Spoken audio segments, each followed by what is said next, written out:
तो बस chat section में आप अपने आईडीज नंबर को फिर कमेंट कर ले अटेंडेंस के लिए, ठीक है।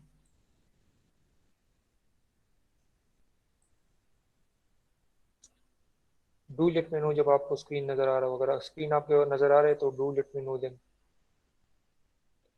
यस सर, नज़र आ रहा है। Yes sir. अच्छा जी।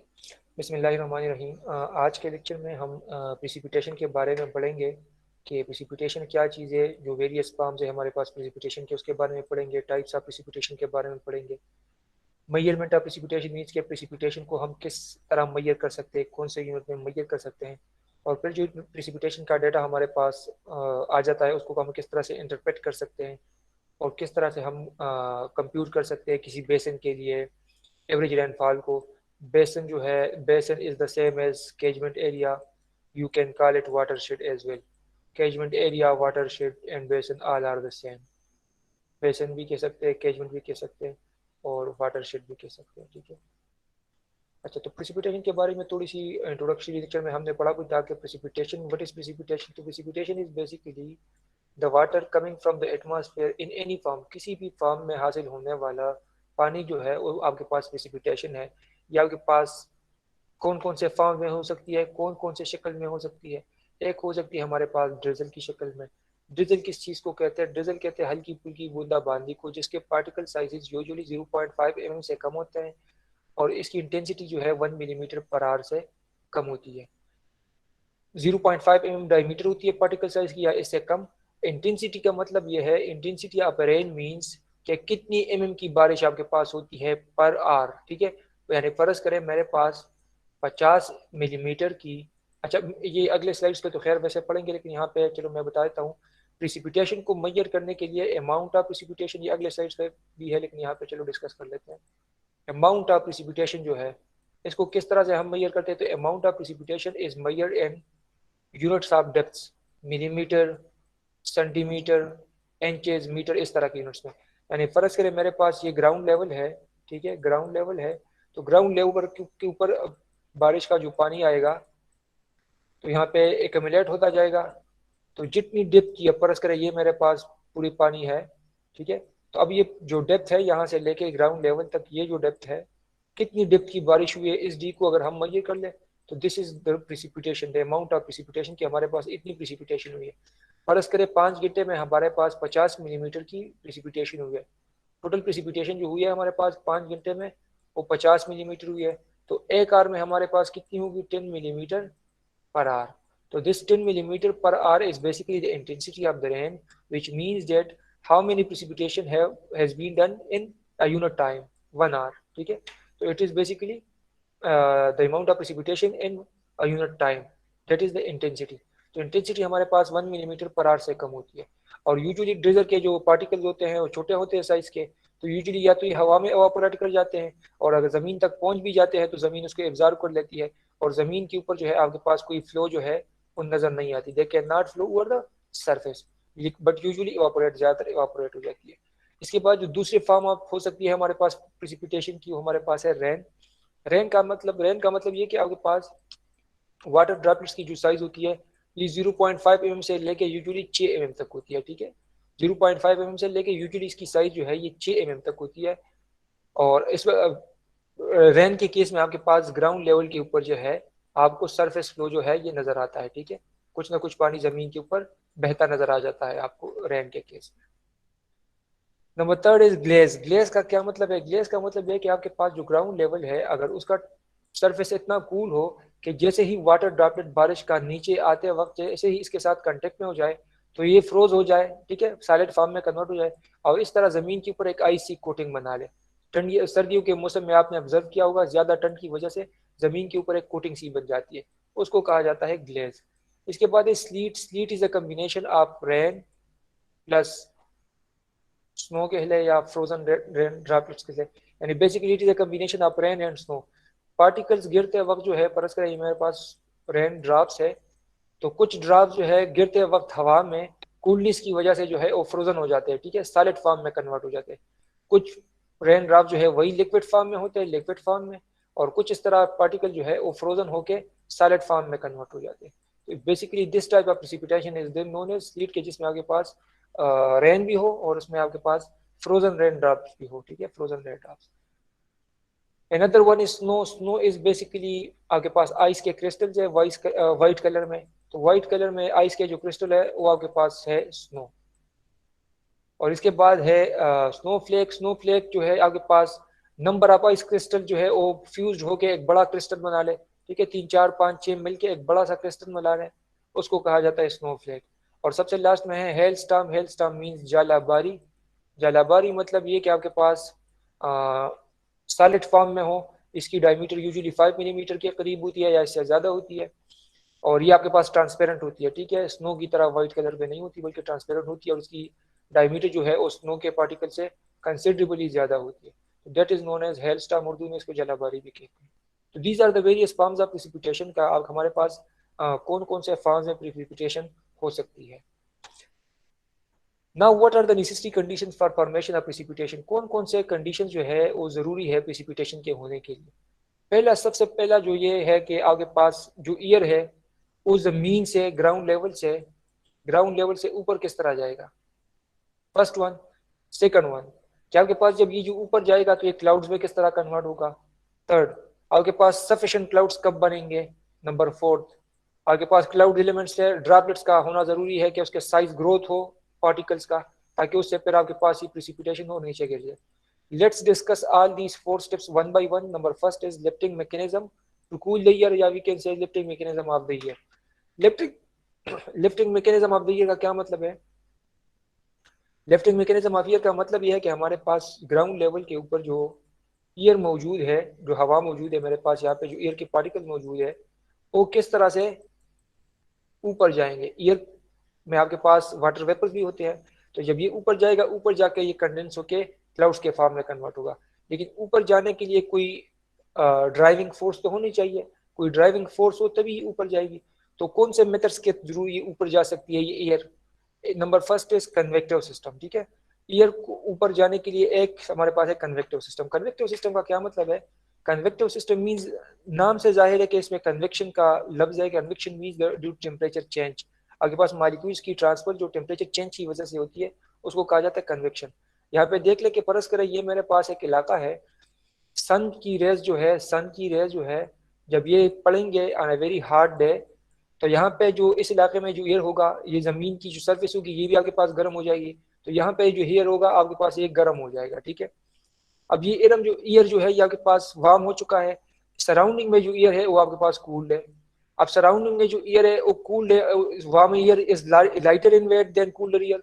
कूलर ईयर से वार्मर ईयर जो है ये लाइट होती है वेट में, तो ये जाहिर सी बात है अब जमीन के अंदर तो नहीं जा सकती, तो जाहिर सी बात है ईयर जो है ये ऊपर जाएगी, तो ये कूल ईयर उसको रिप्लेस करेगी, और ये गर्म ईयर जो है, ये वार्म ईयर जो है ये ऊपर जाएगी, तो ऊपर जाके कंडेंस होकर फिर इस तरह आपके पास क्लाउड्स की शक्ल इख्तियार करेगा। तो this type of mechanism is known as convective system. क्या आपके पास एक्सक्यूज मी इसमें जो, सर। जी जी, सर इसकी समझ नहीं आई बिल्कुल सर। अच्छा जी, दोबारा सुन ले। यहाँ पे हम ये डिस्कस कर रहे हैं कि हमारे पास जो ईयर है वो जमीन से, ग्राउंड लेवल से ऊपर किस तरह पहुंचेगी, ठीक है। जी लिफ्टिंग मैकेनिज्म, सर जी। लिफ्टिंग, जी जी। आप काइंड ये बताइए प्रेसिपिटेशन कहते किस चीज को है, दोबारा थोड़ा बता दें। अच्छा, प्रेसिपिटेशन तो ये तो डिटेल में हमने डिस्कस कर लिया, दोबारा जरा सुन लें। Precipitation means, the term precipitation is used in hydrology, is mean for all forms of moisture emanating from the clouds and all forms of water like rain, snow, hail, sleet derived from atmospheric vapors falling to the ground। क्या मतलब है कि cloud से जमीन की सतह तक, ground level तक, चाहे आपके पास रेन की शक्ल में हो, चाहे आपके पास स्नो की शक्ल में हो, चाहे आपके पास जलाबारी की शक्ल में हो, हेल की शक्ल में हो, किसी भी फॉर्म में आपके पास क्लाउड से जमीन तक पहुंचने वाला पानी जो है उसको कहा जाता है precipitation. Is it clear. Yes yes sir, sir. Clear clear अच्छा सर। यस अच्छा अच्छा, दूसरा किसी ने क्या क्वेश्चन पूछा था। अच्छा, लिफ्टिंग मैकेनिज्म की समझ नहीं आई थी, तो लिफ्टिंग सर आगे मैकेनिज्म, जाए सर, आगे सर। जी, सर आगे, ये सर ये। अच्छा, तो लिफ्टिंग मैकेनिज्म आप ईयर, ये मतलब है कि ईयर जो है ये हमारे पास ऊपर किस तरह जाएगा। देखिए मेरे पास ये परस करे एक इलाका है, ठीक है। अब सन के जो रेज है, सूरज के जो रेज है वो जब जमीन के ऊपर इस तरह पड़ेंगे, ठीक है, तो जहाँ पे जो एयर होगा ये हमारे पास वार्म हो जाएगा, गर्म हो जाएगा। अब वार्म एयर जो है, गर्म हवा जो है, ये वाइट वेट में जो है लाइट होती है, और जो सराउंडिंग में हमारे पास कूल एयर है ना, तो कूल एयर जो है वो होती है heavy in weight than warm air. अब कूल एयर जो है ये रिप्लेस करेगी इस वार्म एयर को, कोशिश करेगी कि इसको रिप्लेस करे। अब वार्म एयर जमीन में नीचे तो नहीं जा सकती, जाहिर सी बात है जमीन के नीचे तो नहीं जा सकती, तो जाहिर सी जी बात है सर। कि ऊपर, तो ऊपर जाएगी। तो इस मैकेनिज्म के थ्रू आपके पास एयर जो है ये ऊपर जा रही है, कि वार्म एयर जो है वो किस वजह से बन रहा है, सूरज की वजह से, और कूल एयर उसको रिप्लेस कर रही है। तो this type of mechanism is known as convective system. Thank you sir. अच्छा जी। The second one is orographic lifting.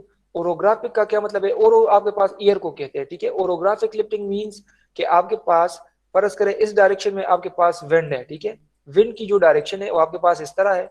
अब विंड जो है इस तरह आता जाएगा, अब यहाँ पे इसके सामने एक बड़ा पहाड़ है। अब पहाड़ के साथ जब ये विंड टकराएगा तो कहाँ जा सकता है? नीचे तो जा नहीं सकता, तो जाहिर सी बात है ऊपर जाएगा। तो ये जब ऊपर जाएगा इस तरह से, तो यहाँ पे इससे आगे जाके जब ये ऊपर जाएगा तो यहाँ पे ऊपर जाके फिर ये कंडेंसेशन होगी, और इस तरह के पास क्लाउड में कन्वर्ट होगा, और उसी क्लाउड से फिर आगे पास प्रिसिपिटेशन होगा जो आपको नजर आ रहा है। तो बेसिकली यहाँ पे ईयर के लिए जो लिफ्टिंग मैकेनिज्म है, ईयर जो है कौन से मैकेनिज्म के थ्रू ऊपर जा रहा है? ओरोग्राफिक बैरियर के थ्रू। ओरोग्राफिक बैरियर किस चीज को कहते हैं? ओरोग्राफिक बैरियर कहते हैं माउंटेन को। बैरियर कहते हैं रुकावट डालने वाले एक चीज को। तो यहाँ पे बैरियर मेरे पास माउंटेन है, ओरोग्राफिक मीन्स हवा के लिए जो बैरियर है, तो हवा के लिए जो रुकावट डालने वाली चीज है वो हमारे पास है माउंटेन। तो mountains are known as orographic barriers. तो आगे पास इस बैरियर्स की वजह से ये इवेंट जो है इसके साथ टकराती है तो ऊपर जाएगी, फिर ऊपर जाके इससे क्लाउड बनते हैं और क्लाउड से आपके पास प्रेसिपिटेशन होती है। तो this type of mechanism is known as orographic lifting. और इस केस में आपके पास इस साइड पे बारिश ज्यादा होगा क्योंकि विंड जो है इस डायरेक्शन में था, यहाँ पे ज्यादा लिफ्ट हुआ है तो यहाँ पे आपके पास बारिश ज्यादा होगा। देखिए यहाँ पे आपको ये जो क्लाउड भी बनाया गया है ना, इसका मतलब ये कि इस साइड पे क्लाउड ज्यादा बनेंगे, इस साइड पे क्लाउड कम बनेंगे, या बिल्कुल बनेंगे ही नहीं। तो जिस साइड पे आपके पास क्लाउड बनेंगे, जिस साइड पे बारिश ज्यादा होती है, जो विंड की साइड है उसको विंडवर्ड साइड कहते हैं, और ये जो रिमेनिंग साइड है ये वाला side, this side is known as leeward side, ठीक है। सर अमूमन जब तो ये स्नो सर वगैरह होता है सर पहाड़ों पे होता है।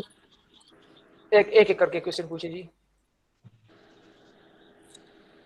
मुनीर बोलो। सर यानी जहाँ पे सर पहाड़ माउंटेन ज्यादा होंगे वहाँ पे क्लाउड ज्यादा बनेगा सर, आपका ये मतलब है ना सर? एग्जैक्टली बिल्कुल। सर अगर फिर जब जहाँ पे सर माउंटेन ना हो तो सर फिर वहाँ पे जो बारिश है वहाँ पे चांसेस कम होते हैं या किस तरह से होता है सर? जिस तरह आपने अगर आपने ऑब्जर्व किया हो तो यूजुअली माउंटेनियस रीजन में बारिश ज्यादा होती है as compare to flat areas. The reason is that वहाँ पे माउंटेनियस रीजन में आपके पास ओरोग्राफिक लिफ्टिंग भी होती है, और सिर्फ फ्लैट एरियाज में यूजुअली जो सिस्टम है वो कन्वेक्टिव होती है और या साइक्लानिक होती है। साइक्लानिक अभी हम पढ़ेंगे। तो यूजुअली माउंटेनियस रीजन में आपके पास बारिश इस वजह से ज्यादा होती है क्योंकि वहाँ पे आपके पास एक मैकेनिज्म ओरोग्राफिक लिफ्टिंग का भी है, ठीक है। अच्छा जी हबीबुल्ला।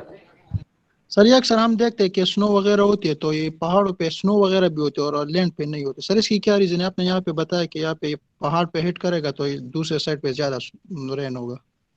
इस साइड पे ज्यादा रेन इसलिए होगा क्योंकि जो विंड है ना, जो विंड तो यहाँ से टकराने के बाद यहाँ ऊपर जाती है ना, यहाँ ऊपर जाती है, तो ज्यादा क्लाउड इस साइड पे बन जाते हैं और थोड़े बहुत क्लाउड जो है वो इस साइड पे बन जाते हैं। तो इस वजह से यहाँ पे बारिश जो है ये कम होती है और इस साइड पे बारिश ज्यादा होती है। तो जिस साइड पे बारिश ज्यादा होती है उसको विंडवर्ड साइड कहा जाता है, जिस साइड पे कम होती है, इस साइड पे बारिश कम होगी तो इसको लीवर्ड साइड कहा जाता है, LWEWARD, ठीक है। तो सर अमूमन जब सर हम जहाँ पे रहते वहाँ पे बारिश या स्नो वगैरह इतनी नहीं होती जितना ये पहाड़ के टॉप पे होती है। सर इसकी क्या भी रीजन हो सकती है फिर? तो ये ओरोग्राफिक लिफ्टिंग है, यही ओरोग्राफिक लिफ्टिंग है ना आपके पास, ये ओरोग्राफिक लिफ्टिंग आपके पास रीजन है ना कि फ्लैट एरियाज में आपके पास ओरोग्राफिक लिफ्टिंग नहीं होती, जबकि माउंटेनियस रीजन में आपके पास ओरोग्राफिक लिफ्टिंग होती है, और बिल्कुल पहाड़ के बिल्कुल ऊपर ही आपके पास क्लाउड बनते हैं और वही क्लाउड जो है उसी पहाड़ों के ऊपर फिर बरसते हैं। सर ये कटक में भी माउंटेन है लेकिन यह स्नो नहीं होती, तो इसका ये मतलब है कि ये पहाड़ भी हाइट पर डिपेंड करते हैं, मतलब जो पहाड़ जितने height. Exactly exactly. Yes sir. अच्छा इसके बाद जो थर्ड मैकेनिज्म है सर, जी सर पहाड़ के हाइट पे किस तरह डिपेंड करता है सर? यानी इस तरह आपके पास फर्ज करे ये एक पहाड़ है, ठीक है, और आपके पास ये एक पहाड़ है। अब यहाँ पे विंड स्टॉर्म आ रहा है, ठीक है। अब विंड स्टॉर्म आपके पास आएगा तो हवा इसके साथ टकरा के थोड़ा ऊपर चले जाएगी, यहाँ पे आ जाएगी, लेकिन फिर भी जो है ये ऊपर तक नहीं पहुंच पाएगी क्योंकि इसकी हाइट आपके पास बहुत कम है। लेकिन अगर इस तरह का बड़ी साइज की माउंटेन हो, अब इसके साथ जो विंड स्टॉर्म टकराएगा, विंड स्टॉर्म इसके साथ टकराएगा तो नीचे जमीन के अंदर तो नहीं जा सकती ना हवा, विंड नहीं जा सकती, तो जाहिर सी बात है ऊपर जाना होगा, तो यहाँ पे आपके पास जी ऊपर चली जाती है। तो that is why it depends on the height of the mountain. अच्छा सर। सर ये कुछ जगह पे पहाड़ भी होते हैं, हवा भी चलती है, लेकिन बारिश ज्यादा नहीं होती वहाँ पे। ठीक है, बस ये अब अल्लाह की मर्जी है। लास्ट में ये क्वेश्चंस पूछ लिया। असल में मसला ये है कि आज हमारे पास जो है स्लाइड जो है 87 स्लाइड्स है, ठीक है। तो अगर क्वेश्चंस है तो अपने साथ एक पेज पे लिखा करें, तो लेक्चर के लास्ट में फिर डिस्कस कर लेंगे, क्योंकि अगर अभी हम ढेर सारा डिस्कशन करेंगे तो लेक्चर को कवर करना बड़ा मुश्किल हो जाएगा मेरे लिए, ठीक है। Okay sir, okay sir. Okay sir, थोड़ा सा थोड़ा सा करेंगे। थोड़ा सा लेक्चर को कवर करना है, तो लेक्चर को कवर करने के बाद क्वेश्चन आंसर सेशन लास्ट में कर लेंगे, ठीक है। ठीक है सर। यस सर, आज ये सारे लेक्चर्स करेंगे कि नहीं? जी जी, आज सारे स्लाइड्स कवर करेंगे, आसान है, कोई मुश्किल नहीं है। ओके। अच्छा, third one is cyclonic lifting. अच्छा, ये based on these lifting mechanism precipitation के वेरियस टाइप्स भी है। माइक्रोफोन को ऑफ कर ले। तो साइक्लोनिक लिफ्टिंग क्या चीज है? Convective system was due to temperature difference. Temperature difference की वजह से हमारे पास एयर जो है ये ऊपर जा रहा था। क्यों टेम्परेचर डिफरेंस की वजह से? क्योंकि आपके पास सन की रेज की वजह से ये एयर वार्म होती जा रही थी, तो this is due to temperature difference. Cyclonic lifting is due to pressure difference. This is the difference between these two, कि आपके पास प्रेशर डिफरेंस की वजह से। माइक्रोफोन को ऑफ कर ले। तो this is due to pressure difference. Pressure difference का क्या मतलब? साइक्लोन किस चीज को कहते हैं? साइक्लोन जो है, आपने विंड स्टॉर्म के दौरान आपने जब ऑब्जर्व किया हो, इस तरह सर्कुलर मोशन में आपके पास सर्कुलर मोशन में इस तरह की कोई चीज आपको नजर आती है ना, विंड की जो बनती है, उसको साइक्लोन कहा जाता है, ठीक है, जिस तरह सर्कुलर मोशन में आपको नजर आती है। तो basically these cyclones are low pressure areas. इसमें प्रेशर लो होती है, लो, क्योंकि जहाँ पे आपके पास वेलोसिटी ज्यादा होती है वहां पे आपके पास एयर की प्रेशर कम होती है।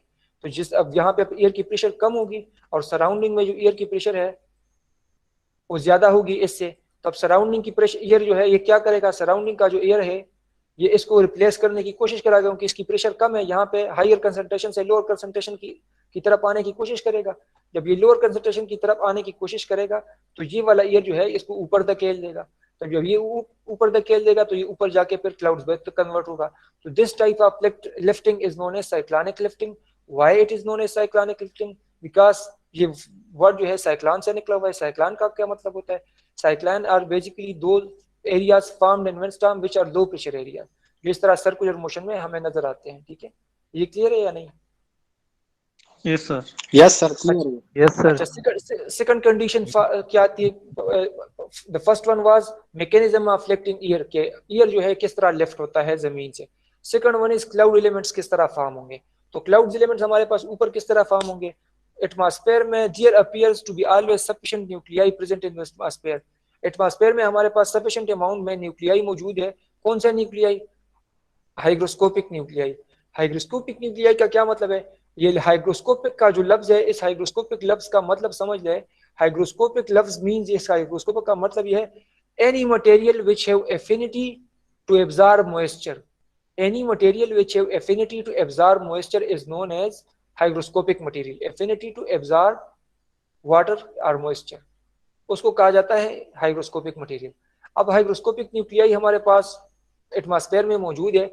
जब एयर ऊपर जाएगी, जब एयर यहाँ पे ऊपर आएगा ग्राउंड से, ग्राउंड लेवल से जब एयर यहाँ पे ऊपर आएगा तो एयर अपने साथ क्या लेकर आई है? Water vapours. अब इसमें वाटर वेपर्स मौजूद है, अब हाइग्रोस्कोपिक न्यूक्लियाई भी मौजूद है। तो हाइग्रोस्कोपिक न्यूक्लियाई की खासियत ये है कि ये वाटर को एब्जॉर्ब करेगी। तो जब ये वाटर को एब्जॉर्ब करेगी, अपनी तरफ खींचेगी, तो उस वजह से आपके पास क्या बनेंगे? आपके पास क्लाउड्स बनेंगे। क्लियर है या नहीं? Yes sir. The third one is sufficient accumulation of clouds. अब क्लाउड्स बन तो रही है लेकिन सफिशिएंट भी होने चाहिए ताकि उससे फिर आगे जाके प्रेसिपिटेशन हो। तो sufficient accumulation of cloud element किस तरह बनेगा हमारे पास? अब यहाँ पे हमारे पास एयर मौजूद है, एयर में वाटर वेपर्स मौजूद है, हाइग्रोस्कोपिक न्यूक्लियाई भी हमारे पास एटमॉस्फेयर में मौजूद है। उसकी वजह से क्लाउड्स तो बनती जा रही है, लेकिन जब वाटर वेपर आगे पास कन्वर्ट होगा लिक्विड फॉर्म में, ठीक है, जब वाटर वेपर्स गैसियस स्टेट से लिक्विड फॉर्म में कन्वर्ट होगा तो किसी भी रिएक्शन के दौरान हमारे पास क्या चीज जनरेट होती है? हीट। जिस तरह केमिस्ट्री में हमने पढ़ा था कि किसी रिएक्शन के वक्त हमारे पास हीट जनरेट होती है। तो यहाँ पे वाटर वेपर से जब लिक्विड फॉर्म में ये कन्वर्ट होता है तो इस वक्त भी आपके पास थोड़ी सी हीट जनरेट होती है, जिसको लेटेंट हीट कहा जाता है। अब यहाँ पे आपके पास हीट जनरेट हो रही है, तो वो हीट क्या करती है? वो हीट जो है इस तरह डाउनवर्ड करती है, ठीक है। अब एज अ बयानसी जो है, बयानसी इफेक्ट आपके पास एयर क्या करती है, कोशिश करती है कि इसको यहाँ हवा में ही स्टेगनेंट रखे। जिस तरह रॉकेट की मिसाल है कि रॉकेट ऊपर जाते वक्त जो है एक्शन उसकी नीचे होती है और एज रिएक्शन जो है वो ऊपर जाता है। तो बिल्कुल उसी तरह जो है यहाँ पे आपके पास ये जो हीट है इसकी रिएक्शन आपके पास डाउनवर्ड होती है एंड इसकी एक्शन आपके पास डाउनवर्ड होती है and as reaction the clouds remain stagnant in the air. Stagnant in the air means कि हवा में ही कुछ देर के लिए रहती है। क्लियर है ये बात? तो ये जब हवा में क्लियर रहेगी तो आपके पास लिफ्टिंग प्रोसेस भी कंटिन्यूड है और आपके पास ये वाटर वेपर जो है ये भी लिक्विड में कंटिन्यूड है, तो आपके पास क्लाउड्स बनते चली जाएंगी इस तरह। क्लियर है या नहीं? Yes sir. अच्छा, बारिश कब होगा? Yes sir. बारिश कब आपके पास होगा? अब क्लाउड एलिमेंट्स आपके पास ढेर सारे क्लाउड्स बन गए हैं, अब उस क्लाउड से बारिश कब होगा? तो बारिश के लिए अब जितने भी, माइक्रोफोन को ऑफ कर ले, जितने भी क्लाउड्स आपके पास बने हैं लाजमी नहीं है कि वो सबसे आपके पास प्रिसिपिटेशन हो। किस तरह? अब परस करें ये मेरे पास क्लाउड्स है, इसके जो वाटर ड्रॉपलेट्स है वो इतने छोटे हैं कि जमीन तक पहुंचते पहुंचते ग्राउंड लेवल से पहुंचने से पहले ये दोबारा एवापोरेट हो जाते हैं। ये अगर दोबारा एवापोरेट हो जाते हैं तो जमीन तक तो पहुंचेगी नहीं। दूसरा ये कि तो ये अब आपके पास लाजमी तो नहीं है कि हर एक क्लाउड से प्रिसिपिटेशन भी हो, तो जमीन तक पहुंचने के लिए इन ड्रॉपलेट्स का बड़ा होना जरूरी है कि साइज इसकी थोड़ी सी कंसिडरेबल हो ताकि ये against the weight of the year act कर ले और जमीन तक पहुंच जाए। तो उसके लिए हमारे पास दो मैकेनिज्म्स है कि किस तरह ड्रॉपलेट्स की साइज बढ़ सकती है। First one and second one. First one is coalescence of cloud droplets. Coalescence of cloud droplets का क्या मतलब है? कोएलिशंस ऑफ क्लाउड ड्रॉपलेट्स का मतलब है the word coalescence means collision, combination और जॉइनिंग। फर्ज करें ये मेरे पास जो छोटे छोटे ड्रॉपलेट्स है, मैं थोड़ा सा एग्जैजरेट करके बना दूं, फर्ज करें मेरे पास छोटे छोटे वाटर ड्रॉपलेट्स है। अब ये नीचे गिरते वक्त जो है एक दूसरे के ऊपर भी गिर सकते हैं, तो यूजुअली जो है 1 किलोमीटर गिरते वक्त ये 7 कोलिजन्स करती है, ठीक है। अब एक दूसरे के साथ कोलाइड करेगी तो छोटे छोटे पार्टिकल एक बड़ा पार्टिकल बनाएगा। बड़ा पार्टिकल यूजुअली कितने साइज का? 6 mm का। रेन का ड्रॉप यूजुअली 6 mm का साइज का होता है, तो 6 mm तक ये साइज बना लेती है। 6 mm से ज्यादा साइज क्यों नहीं बनती? उसकी वजह यह है कि जब 6 mm की साइज से ज्यादा यूजुअली इसलिए नहीं बनती क्योंकि आपके पास 6 mm का पार्टिकल जो है वो कंसिडरेबल इन साइज होता है। फिर इसके जब ये नीचे गिरता है ना, नीचे गिरते वक्त जो है जो हवा मौजूद है, जो एयर मौजूद है, ये इसके ऊपर डोमिनेंट हो जाती है और दोबारा सा इसको डिस्पर्स करके छोटे छोटे पार्टिकल में कन्वर्ट कर देती है, ठीक है। ये दोबारा डिस्पर्स हो जाती है, तो 6 mm से यूजुअली साइज हमें इसलिए नजर नहीं आती। तो एक पहला हो गया coalescence of cloud droplets. Coalescence means the combination और जॉइनिंग और कोलिजन ऑफ 2 पार्टिकल्स। तो जो 2-3 पार्टिकल्स कोलाइड होके एक बड़ा पार्टिकल बना लेती है और वो बड़ा पार्टिकल जो है वो फिर जमीन तक पहुंच पाती है प्रेसिपिटेशन के फॉर्म में, रेन ड्रॉप्स के फॉर्म में। क्लियर है? Yes sir. The second one, coexistence of ice crystals and water droplets. आपके पास एटमॉस्फेयर में वाटर ड्रॉपलेट्स भी मौजूद है, आइस क्रिस्टल भी मौजूद है, वाटर ड्रॉपलेट्स भी। किस तरह?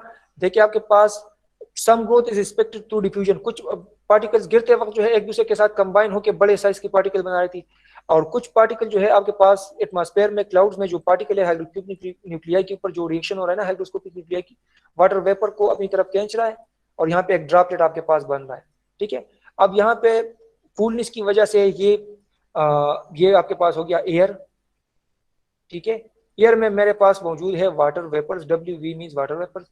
अब यहाँ पे मेरे पास एक क्रिस्टल बन गई है, ठीक है। अब ये क्रिस्टल बन गई, यहाँ पे एयर मौजूद है, एयर में वाटर वेपर्स मौजूद है। अब वाटर वेपर जो है ये आपके पास एयर में मुकम्मल तौर पर डिजॉल्व है, तो ये आपके पास एक हायर कंसंट्रेशन की रीजन है, हायर कंसंट्रेशन की, और ये आपके पास एक लोअर कंसंट्रेशन की रीजन है क्योंकि यहाँ पे जो वाटर वेपर्स थे इर्द गिर्द वो इसने एब्जॉर्ब करके कन्वर्ट कर लिया है आइस क्रिस्टल में। तब ये this is the region of low concentration and this is the region of high concentration. तो हाई कंसंट्रेशन से वाटर वेपर्स लो कंसंट्रेशन में जाएंगे तो this process is known as diffusion. Diffusion किस प्रोसेस को कहते हैं? The transfer of molecules from higher concentration to lower concentration. जिस तरह परफ्यूम होता है ना, परफ्यूम, तो परफ्यूम कमरे के एक कोने में आप परफ्यूम लगा ले, दूसरे कोने में जो है उसकी स्मेल कुछ देर बाद आपको महसूस होगी। तो इस कौन से प्रोसेस के थ्रू ये मॉलिक्यूल्स जा रहे हैं? डिफ्यूजन के through, the transfer of molecules from higher concentration to lower concentration. तो बिल्कुल उसी तरह की मैकेनिज्म यहाँ पे भी है। तो this effect is also known as Bergeron's effect. तो इस वजह से अब इसकी साइज बढ़ती चली जाएगी। तो this is the second one कि आपके पास जो ड्रॉपलेट होगा उसकी साइज किस तरह आपके पास बढ़ेगा। क्लियर है? Yes sir. अच्छा, classification of precipitation based on the lifting mechanism. Precipitation के कौन कौन से अकसाम है लिफ्टिंग मैकेनिज्म के बेस के ऊपर। लिफ्टिंग मैकेनिज्म में हमारे पास कौन कौन से थी? कन्वेक्टिव था, ओरोग्राफिक था और साइक्लोनिक था। तो उसी बेस के ऊपर इसको ये तीन नाम भी दिए गए हैं, साइक्लोनिक, कन्वेक्शनल एंड ओरोग्राफिक, ये तीन नाम दिए गए। कन्वेक्शनल प्रेसिपिटेशन क्या चीज है? कन्वेक्शन फिनोमेना जिस तरह हमने पढ़ा कि सूरज की वजह से, सन की रेस की वजह से यहाँ पे जमीन का जो सरफेस होगा वो हॉट होगा, आपके पास गर्म होता जाएगा, यहाँ पे जो एयर होगी वो वार्म होती जाएगी। कूल ईयर जो है, ये मॉइस्ट ईयर, कूल ईयर आपके पास इसको रिप्लेस करने की कोशिश करेगा, तो रिप्लेस करते वक्त जो है ये गर्म हवा ऊपर जाएगी, ऊपर जाके कंडेंसेशन के बाद आपके पास क्लाउड्स बनेंगे और क्लाउड से आपके पास फिर प्रेसिपिटेशन होगी। तो this type of precipitation is known as convectional precipitation. और जो आपके पास दूसरा टाइप है प्रेसिपिटेशन का, that is orographic precipitation. Orographic precipitation उसको क्यों कहते हैं कि वो प्रेसिपिटेशन जो आपके पास ओरोग्राफिक मैकेनिज्म की वजह से हो उसको ओरोग्राफिक प्रेसिपिटेशन होता है, usually observed in mountainous regions. ठीक है, वहां पे ओरोग्राफिक बैरियर्स कौन से हैं? ओरोग्राफिक बैरियर्स मीन रुकावट डालने वाला, ओरोग्राफिक मीन्स ईयर को, तो ईयर को रुकावट डालने वाली जो चीजें है वो आपके पास है माउंटेन। तो माउंटेन की से टकराने के बाद विंड जो है ये ऊपर जाएगी और ऊपर जाके कंडेंसेशन के बाद इस तरह क्लाउड्स बनेंगे और ये क्लाउड जो है फिर इस तरह बरसेंगे। This type of precipitation is known as orographic precipitation. Cyclonic precipitation का क्या मतलब है? Cyclonic precipitation are cyclones are basically what? Low pressure areas with circular wind motion, these are cyclones. अब मेरे पास ये परस करे एक साइक्लोन है, ठीक है, जिसमें सर्कुलर मोशन हो रही है। अब यहाँ पे जो प्रेशर है एयर का, the pressure of air is low, और यहाँ पे जो सराउंडिंग का प्रेशर है, that is more. What will it do? ये कोशिश करेगी कि इस लो प्रेशर एरिया को रिप्लेस कर ले। जब ये लो प्रेशर एरिया को रिप्लेस करने की कोशिश करेगा ये हाई प्रेशर वाला एयर, तो लो प्रेशर एयर कहाँ पे जाएगा? जमीन के अंदर तो जा नहीं सकता, तो जाहिर सी बात है ऊपर जाएगा। तो ऊपर जाके फिर क्लाउड्स बनेंगे, कंडेंसेशन होगा, आपके पास प्रेसिपिटेशन होगा। तो this type of precipitation is known as cyclonic precipitation. तो वही जो लिफ्टिंग मैकेनिज्म के बेस के ऊपर जो है इसके ये तीन नाम रखे गए हैं। जो लिफ्टिंग मैकेनिज्म अभी हमने डिस्कस किया, कन्वेक्शन, ओरोग्राफिक और साइक्लोनिक, उसी तीन मैकेनिज्म के बेस के ऊपर इसको ये तीन नाम दिए गए हैं, convectional precipitation, orographic precipitation and cyclonic precipitation. After this we have to, अब हमारे पास बारिश हो रही है, लेकिन हमारे पास कितनी बारिश हो रही है उसको नापने, क्या मेजर करने के लिए कौन सा पैमाना यूज करना चाहिए?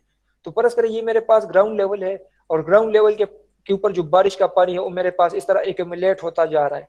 अब मेरे पास ग्राउंड के ऊपर जो पानी एक्यूमुलेट हो गया है इसके डेप्थ को मैं मेजर कर लूं, तो जो डेप्थ होगा डी से मैं डिनोट कर लूं, तो जो डेप्थ होगा वो हमारे पास होगा अमाउंट ऑफ प्रेसिपिटेशन। प्रेसिपिटेशन को हम मेजर करते हैं in the form of depth, कि कितनी डेप्थ की या कितनी गहराई की पानी जो है वो हमारे पास गिरी है। इसको किस तरह मेजर कर सकते हैं? जमीन के ऊपर अगर हम इस तरह एक बर्तन रख दे तो बर्तन में पानी जो है ये कलेक्ट होगा, जब बारिश रुक जाए जितना पानी बर्तन में कलेक्ट होगा उसकी डेप्थ को फाइंड कर लेंगे और हम कह सकते हैं कि हमारे पास इतने मिलीमीटर की या इतने इंचेस की या इतने फीट की या इतने सेंटीमीटर की बारिश हुई है। तो कौन से डेप्थ के आपके पास जितने भी यूनिट है, लेंथ के आपके पास जितने भी यूनिट्स है, उन सब यूनिट्स में आप इसको रिप्रेजेंट कर सकते हैं। तो basically this is the amount of precipitation के अमाउंट को हम किस तरह क्वांटिफाई करें, ठीक है, किसकी क्वांटिटी कितनी है। आई होप सो के क्लियर है, कोई मुश्किल चीज नहीं है, समझ आ गई है? Yes sir. अच्छा, दूसरा था इंटेंसिटी या rate of precipitation. Intensity of precipitation भी हमने डिस्कस किया कि इंटेंसिटी ऑफ प्रेसिपिटेशन क्या चीज थी।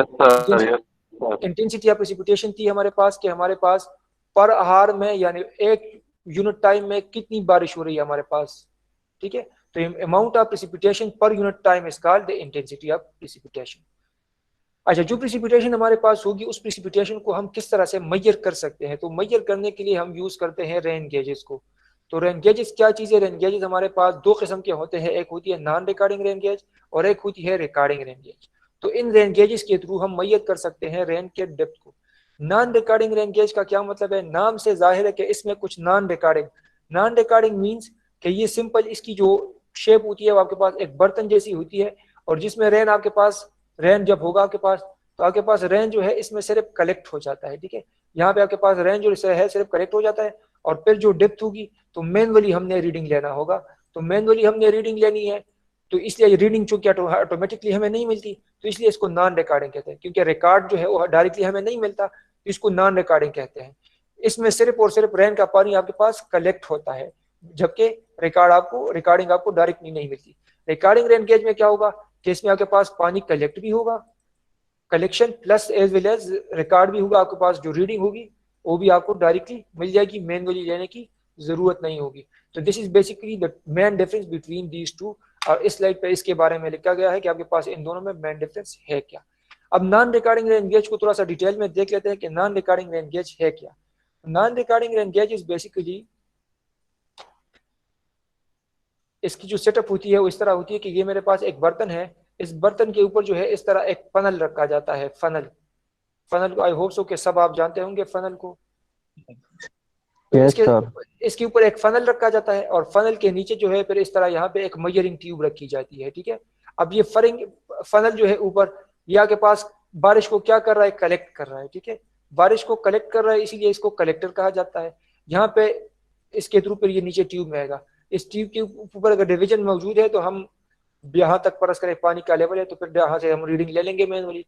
अगर रीडिंग इसके ऊपर नहीं है तो फिर हम इसे रूलर पैमाना लेके इसमें पैमाना रख देंगे और रीडिंग ले लेंगे कि कितनी मिलीमीटर की हमारे पास बारिश हुई है। तो this is the mechanism of non recording rain gauges. This type of rain gauges only collect the rain and do not record it और do not plot any graph. कोई ग्राफ शार्प नहीं बनाती, न कोई डायरेक्टली हमें digital screen के through reading देती है, बल्कि रीडिंग जो है वो हमने मैनुअली लेनी होती है, ठीक है। ये जो नीचे ट्यूब पड़ा होता है, इस ट्यूब की जो साइज होती है that is 10 times smaller than that of collector. Collector से 10 टाइम्स स्मॉल होती है। अब परस करें आपके पास इस ट्यूब में जो यहाँ तक डेप्थ है, परस करें डेप्थ के ऊपर जो रीडिंग में जो मिल रही है वो 25 मिलीमीटर मिल रही है, ठीक है, 25 मिलीमीटर। अब ये इसकी साइज तो चूंकि 10 गुना स्मॉल है, 10 गुना स्मॉल है, तो 25 मिलीमीटर। तो असल में रेन कितना होगा आपके पास, असल में आपके पास ये 10 के ऊपर डिवाइड करें तो जो रेन होगा हमारे पास, रेन की जो डेप्थ होगी दैट विल बी 2.5 mm, ठीक है। तो ये जो यहाँ पे देख ले कि हमारे पास ये स्लाइड में भी लिखा गया है कि आपके पास size is 1/10 of the collector. तो इट मींस कि जो 25 mm डेप्थ होगा वो आपके पास एक्चुअल में 2.5 mm के डेप्थ को रिप्रेजेंट करेगा। तो this type of rain gauge is known as non recording rain gauge, ठीक है। इस तरह ये उसके इर्द गिर्द जो बर्तन है वो है और इसके अंदर जो है फिर ये हो गया आपके पास कलेक्टर और इसके अंदर जो है फिर आपके पास एक मेजरिंग ट्यूब रखी जाती है। तो this is a non recording rain gauge. Non recording rain gauge में हमारे पास सोर्सेज ऑफ एरर क्या क्या हो सकते हैं देखिए, या फिर दोबारा मैं बना लेता हूँ। यहाँ मेरे पास सोर्सेज ऑफ एरर मींस में कौन कौन सी चीजों की वजह से मेरे पास एरर आ सकती है। ये मेरे पास था कलेक्टर जो फनल की शक्ल में होता है, अब और नीचे मैं ट्यूब रख देता हूँ, ठीक है। अब पानी जो है, अब कुछ इस कलेक्टर में डेंट्स भी हो सकते हैं, ठीक है। इसमें अगर इस तरह कुछ डेंट्स वगैरह आ गए हैं तो इसकी वजह से भी आपके पास रीडिंग में गलती आ सकती है। दूसरा ये कि जब बारिश होगा तो इसकी सरफेस तो पहले ड्राई होती है, तो कुछ बारिश का पानी जो है इसके सरफेस को वेट करने में भी जाया होगा, ठीक है। कुछ आपके पास ये भी एक एरर है। कुछ पानी आपके पास एवापोरेट भी हो सकता है, वो भी आपके पास एक एरर है, क्योंकि आपके पास वो पानी तो आप जो रीडिंग लेते हैं उसमें काउंट नहीं हो जाता, वो भी एक एरर है। दूसरा है कि इस मेजरिंग ट्यूब में जब आप रीडिंग लेते हैं, जब इसमें आप इस तरह रूलर रखेंगे तो रूलर की भी कुछ ना कुछ वॉल्यूम होती है। अब पहले वाटर टेबल अगर यहाँ पे था तो रूलर के वॉल्यूम की वजह से पहले चलो फर्ज करें यहाँ पे चली गई है, तो ये भी आपके पास रीडिंग तो ये वाली मिल गई, हालांकि एक्चुअल रीडिंग तो ये थी, तो इस वजह से भी आपके पास एक एरर आ सकता है। तो these can be the various sources of error in non-recording rain gauges. How can we eliminate these type of errors? We can eliminate these type of errors. जो डेंट्स है हमारे पास, यहाँ पे जो डेंट्स वगैरह थे, इस कलेक्टर को रिपेयर कर ले या इसको रिप्लेस कर ले नए से, एरर खत्म।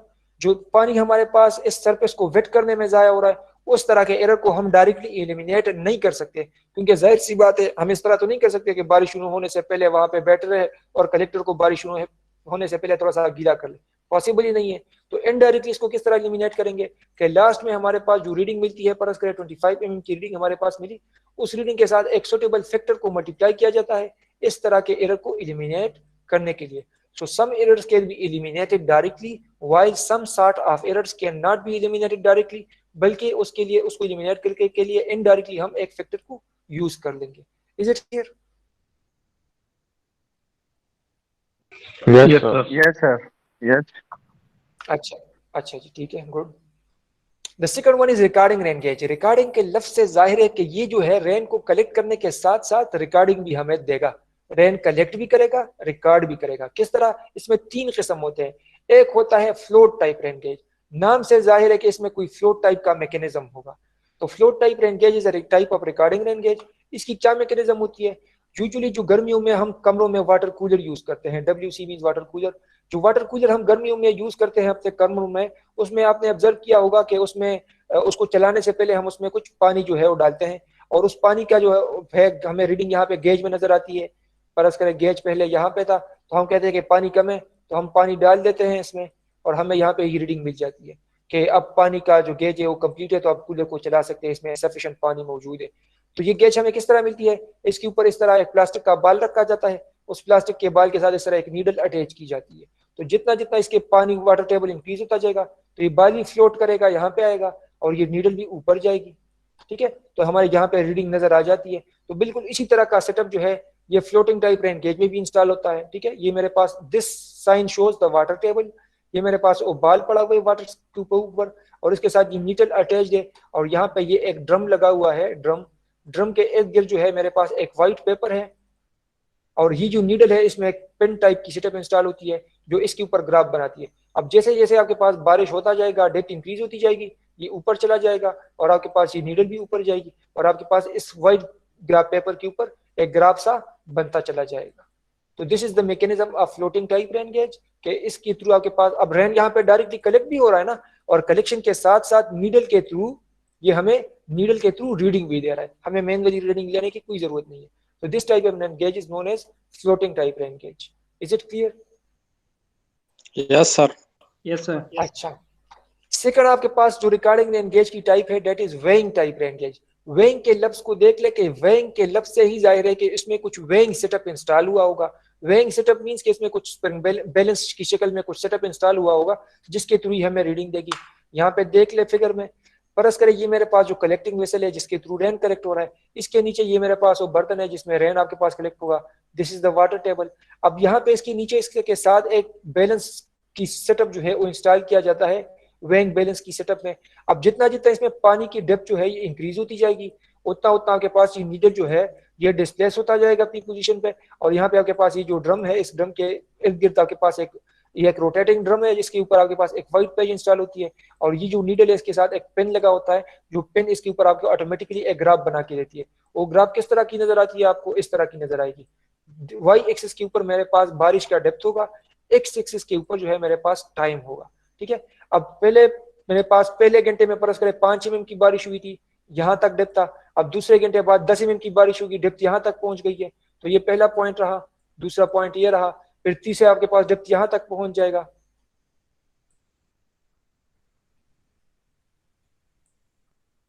अब फर्ज करें पहले डेप्थ यहाँ पे था, अब यहाँ पे तो यहाँ पे रेन की जो वैल्यू है वो आपके पास कौन सी वैल्यू मिलेगी आपको, कम्युलेटिव वैल्यू मिलेगी। ठीक है, इंडिविजुअल आपको नहीं मिल रही बल्कि आपको कम्युलेटिव वैल्यू मिल रही है। ठीक है, क्योंकि पहला रेन भी यहाँ पे मौजूद है, अब दूसरे घंटे के बाद जो रेन वो अमाउंट भी यहाँ पे मौजूद है, तो 1 आवर के बाद रीडिंग आपको मिल जाएगी, 2 आवर्स के बाद रीडिंग होगी आपके पास, 3 आवर्स के बाद। तो ये जो वैल्यू आपके पास ग्राफ बन जाएगा, ये कौन सा ग्राफ होगा, this will be a graph between accumulated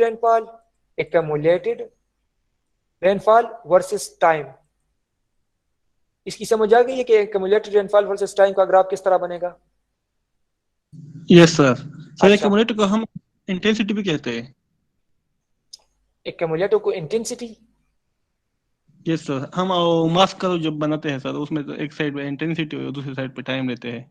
अच्छा चलिए, ये मास कर्व भी अगले स्लाइड पे हम डिस्कस करने वाले हैं, लेकिन एक्यूमुलेटेड रेनफॉल मींस कि आपके पास रेन की जो डेप्थ है ना, अब फर्ज करें 1 आवर के में आपके पास 5 mm की बारिश हुई है, 2 आवर्स के बाद जो दूसरे घंटे में आपके पास 6 mm की बारिश हुई है, तो टोटल 2 घंटे बाद आपके पास टोटल बारिश जो हुआ है वो आपके पास 11 mm हुआ है। This is the cumulative rainfall, या एक्यूमुलेटेड भी कह सकते हैं। तो 2 घंटे के बाद इतनी बारिश हुई है, तो this is basically accumulated rainfall. Intensity के लफ्ज के साथ इसका कोई ताल्लुक नहीं है। बहरहाल अगर फिर भी आप कोई कंफ्यूजन है तो मास कर्व भी आज हम पढ़ने वाले हैं, उसमें क्लियर हो जाएगा। तो this graph is known as mass curve. Mass curve is what?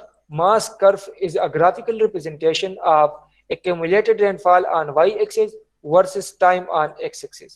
दोबारा सुन ले, मास curve is a graphical representation of accumulated rainfall versus time। इस y एक्सिस के ऊपर accumulated rainfall, x एक्सिस के ऊपर आपके पास ये टाइम। तो this type of rain gauge is known as weighing type rain gauge. इस वेइंग टाइप रेन गेज में आपके पास, अच्छा इसका मैकेनिज्म लिखा हुआ है, ये तो बकेट की हो गई। अच्छा यहाँ पे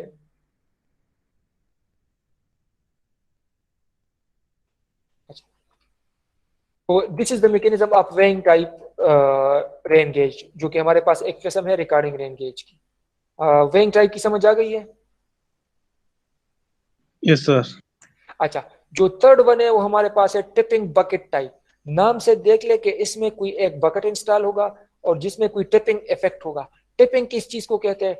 टिपिंग मींस कि आपके पास कोई रिवॉल्विंग, यानी परस करे आपके पास ये एक बर्तन है, अब इसमें बारिश जब होगा तो ये फिल होगा, जब फिल होगा तो ये आपके पास टिप कर जाए। टिप मींस कि आपके पास इस तरह इसकी जो ओपनिंग है वो नीचे की तरफ आ जाए, तो पानी नीचे गिर जाएगा, किसी दूसरे बड़े बर्तन में खाली हो जाएगा, फिर दोबारा जो है ये टिप करके इस तरह की शक्ल में आएगा, दोबारा इसमें बारिश होगा, फिर जब ये टिप करेगा दोबारा इस तरह उल्टा होगा, फिर जो है इससे पानी नीचे गिर जाएगा। तो इस तरह की एक टिपिंग मैकेनिज्म इसमें इंस्टॉल होती है, इसी वजह से इसको टिपिंग बकेट कहा जाता है। जरा डायग्राम में देख ले, बेहतर तरीके से समझ आएगा।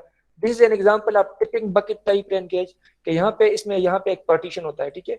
अब जो बारिश का पानी होता है वो आपके पास फर्ज करे इसके दो तीन किस्म ढेर सारे शक्लों में आपके पास ये अवेलेबल है। अगर मैं एक शक्ल यहाँ पे इस तरह आसान सा बना दूं आप लोगों को समझाने के लिए, टिपिंग बकेट की एक टाइप इस तरह की होती है। ये जो एक बकेट है ना, इस एक बकेट की जो डेप्थ होती है वो हमारे पास होती है 0.25 mm की, यानी 0.25 mm का बारिश जो है ये इसमें जब होगा तो ये फिल हो जाएगा। जब ये फिल होता है तो इसमें इस तरह का सेटअप होता है कि जब फिल होगा तो ये नीचे आएगा, जब ये नीचे आएगा तो ये खाली ऊपर जाएगा, तो जब ये खाली ऊपर जाएगा ये वाला नीचे आएगा तो जो बड़ा बर्तन इसके नीचे पड़ा होगा ये इसमें खाली हो जाएगा, यहाँ पे आ जाएगा और ये खाली ऊपर चला जाएगा। फिर जब ये वाला फिल होगा तो फिर से टिपिंग होगा तो आपके पास ये दोबारा खाली हो जाएगा। तो इस तरह इसमें ये जो टिपिंग का इफेक्ट है ये कंटिन्यू रहता है, इसीलिए इसको टिपिंग बकेट टाइप कहते हैं। तो आपके पास ये इस तरह के शेप में भी नजर आते हैं कि इस तरह के आपके पास टिपिंग बकेट इंस्टॉल हो, या आपके पास इस तरह भी होते हैं कि आपके पास इस तरह टिपिंग, ठीक है, इस तरह की सेटअप भी होती है, जिस तरह यहाँ पे नजर आ रहा है। अब बारिश का पानी जो है यहाँ पे गिरेगा ना, जब ये यहाँ पे गिरेगा तो पहले इस पोर्शन में गिरेगा, जब ये फिल हो जाएगा तो ये इस तरह नीचे चला जाएगा, ठीक है, तो ये वाला ऊपर आ जाएगा, थोड़ा सा ये इस तरह हो जाएगा, ठीक है, इस तरह की इसकी शक्ल यहाँ पे, ये पोजीशन यहाँ पे हुई। फिर ये वाला इसमें बारिश होगा, जब ये फिल होगा तो ये थोड़ा सा नीचे आएगा, ये वाला दोबारा ऊपर जाएगा, फिर ये फिल होगा। तो इस तरह ये टिपिंग का इफेक्ट कंटिन्यू रहता है। इस टाइप की रेन गेज की खूबी क्या है, यहाँ पे देख ले, इसके साथ ये एक सर्किट सा लगा हुआ है। इसकी खूबी ये है कि जब भी आपके पास इसमें एक दफा ये बकेट टिप कर जाए तो आपको डिजिटल डिस्प्ले के ऊपर रीडिंग मिल जाती है कि आपके पास एक दफा ये टिपिंग हुई है। आपके पास रीडिंग बढ़ती चली जाती है कि आपके पास परस्पर 23 रीडिंग आ रही है। 23 मीन्स कि आपके पास 23 दफा जो है एक बकेट टिप हुआ है। अब एक बकेट की कैपेसिटी कितनी थी? 0.25 mm। तो जो टोटल रेनफॉल मेरे पास हुआ होगा वो मेरे पास होगा 23 मल्टीप्लाई बाई 0.25 मल्टीमीटर। तो ये मेरे पास टोटल रेन आ जाएगा। टोटल रेन जो मेरे पास होगा, जो प्रिसिपिटेशन होगा, उसकी डेप्थ मेरे पास इस तरह आ जाएगी। टिपिंग बकेट की समझ आ गई है? Yes sir. अच्छा, जो tipping bucket type rain gauge है, इसकी खूबी क्या है, किस केस में हम यूज कर सकते हैं? फर्ज करें आप में से जो अगर कोई स्वात का है, फर्ज करें आप स्वात में बैठे हुए हैं और आप चाहते हैं कि आप पेशावर की वैल्यू आपको मिले। स्वात में ऑफिस में बैठे हुए आप और आप चाहते हैं कि आपको वैल्यू मिले। अब यहाँ पे पेशावर में टिपिंग बकेट रेन गेज को इंस्टॉल कर ले यहाँ पे। अब चूंकि इसके साथ तो कोई इलेक्ट्रिक सर्किट का मैकेनिज्म भी लगा है जिसके थ्रू हमें डिजिटल स्क्रीन के ऊपर नजर आता है कि कितनी दफा टिपिंग हुई है। तो यहाँ पे स्वात में ऑफिस में बैठे बैठे मुझे स्क्रीन के ऊपर वैल्यू मिल जाएगी कि रेन गेज जो है, इस रेन गेज को अगर मैं ए नाम दे दूं तो रेन गेज नंबर ए जो है ये परस करे 100 दफा टिपिंग हो चुकी है। तो मैं स्वात में बैठे बैठे भी मुझे रीडिंग मिल सकती है।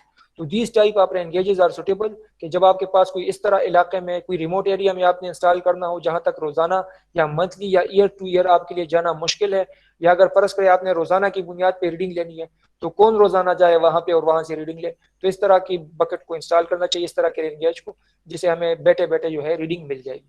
अच्छा, नॉन रिकॉर्डिंग रेन गेज में हमारे पास सोर्सेज ऑफ एरर हो सकते हैं। इसी तरह मेरे पास सोर्सेज ऑफ एरर हो सकते हैं रिकॉर्डिंग रेन गेजेस में भी। तो रिकॉर्डिंग रेन गेजेस में भी उसी तरह के सोर्सेज ऑफ एरर आपके पास हो सकते हैं। डेंट्स की हो सकती है, जो आपके पास सरफेस वेट होने में जो पानी जाया होगा। अच्छा, आपके पास जो कलेक्टर होता है ना, जिसमें आपके पास ये रेन कलेक्ट होता है, अब उसके ऊपर जो वाटर ड्रॉपलेट्स गिरेंगे तो इसको कहा जाता है ना स्प्लैशिंग। अब जब वाटर ड्रॉपलेट इसके ऊपर गिरेगा वाटर रेन ड्रॉपलेट, तो स्प्लैशिंग की वजह से जो छोटे छोटे पार्टिकल इससे जाया हो जाते हैं। तो ये भी आपके पास, क्योंकि ये तो गिरना तो यहाँ पे आना चाहिए था ताकि हम मेजर कर सके, लेकिन स्प्लैशिंग की वजह से छोटे छोटे पार्टिकल जो है इधर उधर गिर जाते हैं। तो ये भी एक सोर्स ऑफ एरर है। इंटेंस रेन, ज्यादा रेन के दौरान आपके पास जो है, ये मेरे पास एक बकेट था, ये मेरे पास दूसरा बकेट था। अब जब ज्यादा रेन हो, बारिश बहुत तेज हो, तो कंटिन्यूसली आपके पास यहाँ पे पानी आ रहा है, तो जब ये फिल होगा और ये इस तरह रोटेट होगा और आपके पास ऊपर से फिर भी बारिश हो रहा है, पानी आ रहा है, तो टिपिंग करते करते वक्त जो है फिर भी इसमें कुछ 2-3 ड्रॉप्स गिर जाएंगे, और वह ड्रॉप्स तो आपके पास इसमें गिरने चाहिए थे और वो इसमें गिर गए, तो यहाँ पे नीचे ऑटोमेटिकली गिर जाते और आपके पास उस रीडिंग में काउंट नहीं हो जाते, तो आपके पास एक सोर्स ऑफ एरर है। ठीक है, error in measurement due to wind की वजह से आपके पास किस तरह एरर हो सकती है। फर्ज करें ये मेरे पास जो कलेक्टर है और इसके नीचे जो ये ट्यूब वगैरह पड़ा हुआ है, अब यहाँ पे जो पार्टिकल्स वाटर ड्रॉपलेट्स गिरने चाहिए, तो विंड के इफेक्ट की वजह से जो है कुछ पार्टिकल्स जिनको यहाँ पे गिरना चाहिए था वो यहाँ पे गिर जाते हैं, कलेक्टर से बाहर गिर जाते हैं, तो ये भी आपके पास एक एरर है। तो कुछ एरर्स इस तरह होते हैं जिसको हम इलिमिनेट कर सकते हैं, कुछ एरर्स को हम इलिमिनेट नहीं कर सकते। जिस तरह डेंस का एरर हो गया तो इसको हम इलिमिनेट कर सकते हैं, लेकिन आपके पास जो एवापोरेशन वाला एरर है कि आपके पास जो यहाँ पे कुछ पानी जो है वो इससे एवापोरेट भी होगा ना, स्ट्राइक करते वक्त यहाँ से कुछ पानी एवापोरेट भी हो सकता है, तो उस एरर को इलिमिनेट करना मुश्किल है, उसको हम इलिमिनेट नहीं कर सकते। I hope so it is clear. Yes sir. अच्छा जी, अच्छा जी। तो these are the various remedial measures कि हम क्या रिमेडियल मेजर्स कर सकते हैं इन एरर्स को रिमूव करने के लिए। तो ये ऑलरेडी मैंने आपको बताया कि किस किस तरह हम रिमूव कर सकते हैं। डेंट्स को जो अगर आपके पास होंगे तो रिपेयर कर ले या नए इंस्ट्रूमेंट से रिप्लेस कर ले। दूसरा आपके पास ये हो सकता है कि रेन गेज को हमें परफेक्टली वर्टिकली इंस्टॉल करना चाहिए। अगर रेन गेज जो है वो थोड़ा सा इंक्लाइन हमारे पास इंस्टॉल हुआ है तो इसका मतलब ये है कि हमें तो एक्चुअल रीडिंग नहीं मिलेगी, गलत रीडिंग मिलेगी। तो गलत रीडिंग को फिर एक्चुअल में किस तरह हम कन्वर्ट कर सकते हैं। तो अब जो मेजर्ड वैल्यू थी using trigonometry angle of inclination जो था, बाद में आपको पता चला कि रेन गेज जो है वो तो 20 डिग्री इंक्लाइन था, तो using trigonometry you can find out the actual value कि हमारे पास एक्चुअल वैल्यू इतनी थी लेकिन रिकॉर्ड इतनी हुई है। वजह क्या थी, गलती ये थी कि हमने उसको इंक्लाइन इंस्टॉल किया हुआ था और इसको हमें इंस्टॉल करना चाहिए था कंप्लीटली वर्टिकल। अच्छा, स्लाइड्स में कुछ बातें जो है वो अवेलेबल नहीं है, ये जरा अपने पास याद रख ले कि रेन गेज को इंस्टॉल करते वक्त मैं टॉप व्यू ड्रा कर रहा हूं। टॉप व्यू एक रेन गेज को इंस्टॉल करते वक्त यूजुअली इसके इर्द गिर्द जो है 5 से लेके 6 तक या 5.5 मीटर तक जो है 5 मीटर से लेके 5.5 मीटर तक जो रीजन होता है उसको मुकम्मल तौर पर क्लियर रखा जाता है। This is top view, this is the rain gauge, और ये जो इर्द गिर्द होगा इसके साथ ये 5 to 5.5 मीटर जो है ये रीजन क्लियर रखा जाएगा। दूसरा ही कि आपके पास परस करें ये ग्राउंड लेवल है, साइड व्यू से अगर हम देख लें साइड व्यू से तो ये मेरे पास ग्राउंड लेवल है। अब मैं परस करें रेन गेज को यहाँ पे इंस्टॉल कर दूं किसी कॉलम के ऊपर, अब मेरे परस करें ये 5 मीटर की हाइट के ऊपर है। अब यहाँ पे मैंने जो रेन गेज इंस्टॉल किया हुआ है उस पर यहाँ पे कौन कौन से इफेक्ट हो सकते हैं। जितना हम ऊपर जाते हैं उतना जो है ये विंड का इफेक्ट जो है वो डोमिनेंट हो जाता है। तो जब विंड का इफेक्ट डोमिनेंट होगा तो पार्टिकल जो है यहाँ पे गिरने के बजाय यहाँ बाहर कहीं गिरते होंगे। अब बाहर गिरेंगे तो मेरे पास जो रेन की वैल्यू होगी, जो रिकॉर्डिंग होगी वो मेरे पास गलत आएगी। तो मतलब ये है कि हमें रेन गेज को ज्यादा ऊपर भी इंस्टॉल नहीं करना चाहिए। अब फर्ज करें ये मेरे पास ग्राउंड लेवल है और मैं इस तरह कर लूँ कि रेन गेज को मैं यहाँ पे इंस्टॉल कर दूँ, जमीन के बिल्कुल ऊपर इंस्टॉल कर दूँ। तो जमीन के बिल्कुल ऊपर भी इंस्टॉल नहीं करना चाहिए। वजह क्या है कि अगर आपके पास ज्यादा बारिश हो गई और ज्यादा डेप्थ हो गया पानी के ऊपर तो ये रेन गेज तो इसमें डूब जाएगा, तो हमारे पास रीडिंग मिलेगी ही नहीं। तो जमीन के ऊपर भी नहीं लगाना चाहिए, जमीन से ज्यादा ऊपर भी नहीं लगाना चाहिए, और इसके इर्द गिर्द इतना फासला भी छोड़ना चाहिए 5 to 5.5 मीटर। तो कौन से पोजीशन पे सुटेबल है, फर्ज करें ये मेरे पास ग्राउंड लेवल है तो इसके ऊपर पहले थोड़ा सा कंक्रीट का कवर बना लेंगे 6-7 इंच का, फिर उसके बाद 2 इंच का एक और बेड सा बना लेंगे रेन गेज को प्लेस करने के लिए, और फिर यहाँ पे रेन गेज रख देंगे। तो जमीन से थोड़ी सी हाइट के ऊपर इसको रखना चाहिए, ज्यादा हाइट के ऊपर नहीं रखना चाहिए। तो जमीन से थोड़ी सी हाइट के ऊपर रखेंगे तो अब यहाँ पे न विंड का इफेक्ट डोमिनेंट होगा, क्योंकि जमीन के बिल्कुल ऊपर विंड की इफेक्ट डोमिनेंट नहीं होती, जब हम ज्यादा हाइट पे जाते हैं तो फिर डोमिनेंट हो जाता है। तो अब न विंड का इफेक्ट डोमिनेंट है, न ये जमीन के ऊपर जो पानी होगा न उसमें डूबेगा, तो हमें रीडिंग मिलती जाएगी। तो these are some of the factors which we need to consider while installing a rain gauge at a suitable position। जिस पोजीशन में हम रेन गेज इंस्टॉल करते हैं वहां पे ये फैक्टर्स हम मद्देनजर रखते हैं कि इस तरह हम इंस्टॉल करेंगे कि जमीन के बिल्कुल ऊपर भी ना हो, जमीन से ज्यादा ऊपर भी ना हो, इर्द गिर्द की 5 से लेकर 5.5 मीटर तक जगह भी खाली हो, और जमीन से थोड़ी सी ऊपर हो ताकि विंड का इफेक्ट भी डोमिनेंट ना हो और ये पानी में डूबे भी ना अगर ज्यादा बारिश हो गई हमारे पास। So these are some of the factors which we need to consider while installing a rain gauge. Now what is a rain gauge network? I hope so it is clear till now. यहाँ तक clear है? यहाँ तक अगर किसी का कोई question है तो बता दे जरा। यस सर क्लियर है। अच्छा जी, इसके बाद है rain gauge network. Rain gauge network का क्या मतलब? अब फर्ज करें मेरे पास ये एक पूरा इलाका है, ठीक है, पूरा केपीके है। अब पूरे केपीके में मुझे कितने रेन गेजेस इंस्टॉल करने चाहिए कि उसके रिजल्ट्स को फिर मैं रिलायबल कंसीडर कर लूं? अब इस तरह तो मैं नहीं कर सकता कि मैं सिर्फ एक रेन गेज को इंस्टॉल कर दूं और एक रेन गेज से मेरे पास जो वैल्यू मिलेगी मैं कहूँ कि वो पूरे केपीके के लिए रिप्रेजेंटेटिव है। हो ही नहीं सकता। मेरे पास कुछ मिनिमम नंबर ऑफ गेजेस होने चाहिए कि बाकी मैं इंस्टॉल कर लूं ताकि उसके रिजल्ट्स का फिर मैं एवरेज ले लूं और वो मेरे पास एक रिजल्ट, एक रिलायबल वैल्यू हो। तो इस रेन गेज नेटवर्क के लिए कि आपके पास कितने minimum number of rain gauges install होने चाहिए? तो इसके लिए WMO ने, वर्ल्ड मेट्रोलॉजिकल ऑर्गेनाइजेशन ने कुछ लिमिटेशंस रखी है कि अगर आपके पास फ्लैट एरिया हो, हमवार एरिया हो, तो 230 से लेकर 345 स्क्वायर माइल में आप एक रेन गेज को इंस्टॉल कर ले, सफिशिएंट है। लेकिन अगर आप एक के बजाय 5-6 इंस्टॉल कर सकते हैं, बहुत बेहतर बात है, कर ले। लेकिन कम से कम एक तो होना चाहिए इतने फासले में। लेकिन अगर आपके पास कोई फ्लैट के बजाय कोई माउंटेनियस रीजन हो, तो माउंटेनियस रीजन में फिर जो है 35 से 95 माइल्स में आपके पास एक रेन गेज का होना जरूरी है। तो these are some of the factors which we need to consider while installing rain gauges at a particular area, in a particular area, so that the reading we got, जो reading हमें मिले वो थोड़ा सा रिलायबल हो। फिर इसके बाद एनालिसिस ऑफ प्रेसिपिटेशन डेटा, कि हमारे पास जो प्रेसिपिटेशन की डेटा मिल रही है उसको हम किस तरह एनालाइज करेंगे। एनालाइज, अच्छा, point data analysis. Point data analysis mean के अब ये पूरा एक एरिया है, इस एरिया में मैंने कुछ station number 1, station number 2, station number 3, station number 4, अब एक किसी पॉइंट के ऊपर जो है रेन गेज इसको मैंने इंस्टॉल किया हुआ है, ठीक है। अब इस पॉइंट के ऊपर चूंकि ये रेन गेज को रिकॉर्ड करा है तो इसलिए इसको पॉइंट डेटा कहा जाता है कि ये आपके पास एक स्पेसिफिक पॉइंट के ऊपर, एक स्पेसिफिक स्टेशन के ऊपर जो है डेटा रिकॉर्ड हो रहा है। लेकिन अगर आप फर्ज करें आपके पास ये जो 4 स्टेशन से 4 रेन गेजेस हमने इंस्टॉल किए हुए हैं, फर्ज करें 2000 में आप एक साल बाद आप रीडिंग लेने जाते हैं, ठीक है। अब एक साल रीडिंग लेने जाते हैं, अब हर साल आप रीडिंग लेने गए 2000 से लेकर 2019 तक, और ये सारे वर्किंग थे, आपके पास रिजल्ट जो है वो मिलते जा रहे थे। लेकिन जब 2020 में आप चले गए रीडिंग लेने और ये वाला रेन गेज जो था वो खराब था, बाकी 3 ठीक थे, अब 2 नंबर रेन गेज खराब हुआ पड़ा है, अब रीडिंग तो आप ले नहीं सकते। तो अब क्या करेंगे हम इस वैल्यू के साथ, क्योंकि हमें ये वैल्यू तो चाहिए। तो इस वैल्यू को फाइंड करने के लिए फिर हमारे पास वेरियस प्रोसीजर है। तो इस मिसिंग डेटा को, इस मिसिंग प्रेसिपिटेशन रिकॉर्ड को हम किस तरह से एस्टिमेट कर सकते हैं? 2 मेथड हमारे पास मौजूद होते हैं, एक होता है अरिथमेटिक मीन मेथड और एक होता है normal ratio method. Arithmetic mean मतलब का मतलब ये है कि आपके पास जो 4 स्टेशन थे 1 2 3 4, अब दूसरा जो है ऊपर असकर वर्किंग नहीं है, बाकी 3 वर्किंग है, तो इन 3 वैल्यूज को ऐड कर ले, value number 1 plus the value of number 3 station plus the value of number 4 station. तो इन 3 स्टेशन की वैल्यू को ऐड कर ले, 3 पे डिवाइड कर ले, मीन आ जाएगा, and this will be the value of this one. तो ये हो गया हमारे पास अरिथमेटिक मीन मेथड। इस मेथड के थ्रू हमको कैलकुलेट कर सकते हैं, इंतहाई आसान है, सिर्फ मीन लेना है, जो बाकी रिमेनिंग रेन गेजेस जो वर्किंग थे उन वैल्यूज का हमने सिर्फ मीन लेना है। नॉर्मल रेशो मेथड जो है वो अरिथमेटिक मीन मेथड से थोड़ा सा डिफरेंट है, और ये हम किस केस में यूज करेंगे? नॉर्मल रेशो मेथड जो है उसका फार्मूला हमारे पास ये है, ये मीन अरिथमेटिक मीन के लिए है और ये फार्मूला नॉर्मल रेशो के लिए है। तो नॉर्मल रेशो मेथड में हमारे पास एक एन टर्म है और एक पी टर्म है। तो नॉर्मल रेशो मेथड को डिस्कस करने से पहले हमें 2 टर्म्स जो है ये समझने चाहिए। 2 टर्म्स जो है वो हमारे पास कौन कौन से है? एक हमारे पास है प्रेसिपिटेशन P और एक मेरे पास है N।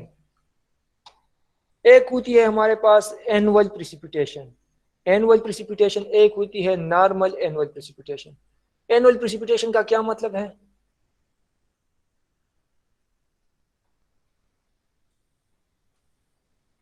जी, एनुअल प्रेसिपिटेशन का क्या मतलब है? सर हर साल जितनी बारिश होती है या कोई स्नो वगैरह तो उसे कहते हैं सर। एग्जैक्टली बिल्कुल सही। तो एक साल में हमारे पास जितनी बारिश हुई है उसको कहा जाएगा एनुअल प्रेसिपिटेशन। अब नॉर्मल एनुअल प्रेसिपिटेशन, अब इसमें भी एनुअल प्रेसिपिटेशन का लफ्ज है, लेकिन नॉर्मल का क्या मतलब है? Normal precipitation, normal annual precipitation is represented by N, और एन का मतलब ये होता है कि जो पिछले 30 साल गुजरे हैं, पुराने 30 ईयर्स, इन 30 सालों में एनुअल जो बारिश हुई है उन 30 सालों की हम मीन ले ले, उस मीन वैल्यू को कहा जाता है नॉर्मल एनुअल प्रेसिपिटेशन। तो basically what is normal annual precipitation?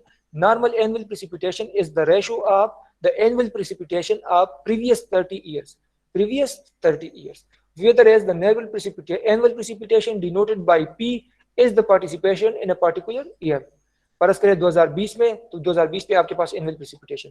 इनका क्या मतलब है? इनका मतलब ये कि पिछले 30 सालों का, यानी 1990 से लेके 2020 तक एनुअल प्रेसिपिटेशन को प्लस कर लेंगे, 30 के ऊपर डिवाइड कर लेंगे, तो मेरे पास नॉर्मल एनुअल प्रेसिपिटेशन मिल जाएगा। तो दीज टू टर्मिनोलॉजीज जो है, ये दोनों टर्मिनोलॉजीज में फर्क क्लियर है एनुअल में और नॉर्मल एनुअल में? Yes sir. Yes sir.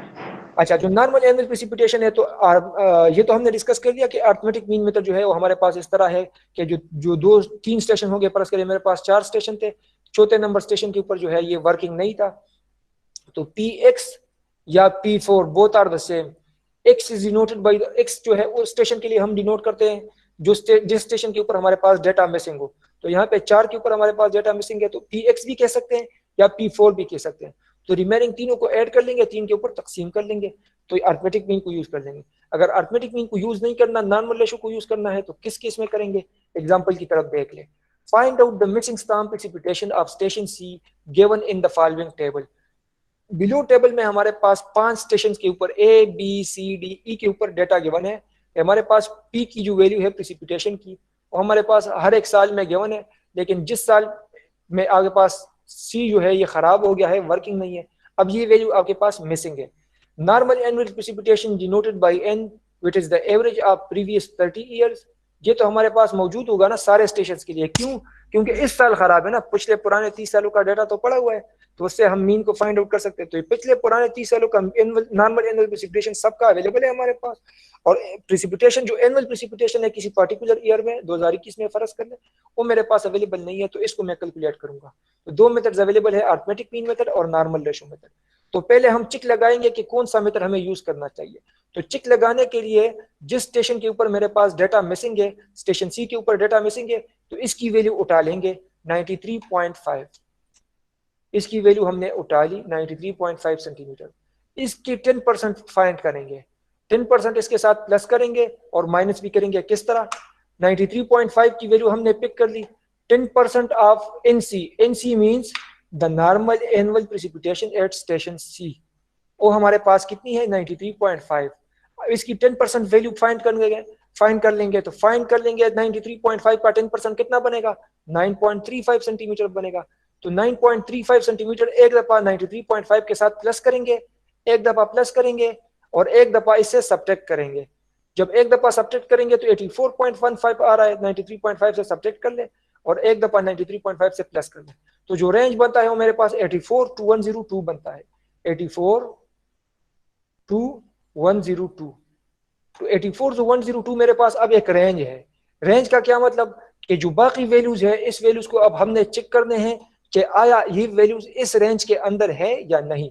तो 100.3 की वैल्यू को देख ले, तो this value is in this range, 84 और 102 के दरमियान मौजूद है, हाँ या ना? Yes sir. 109 की वैल्यू इसके दरमियान है? No sir.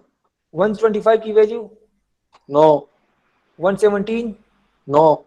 So it means we cannot use the arithmetic mean. We cannot use the arithmetic mean method.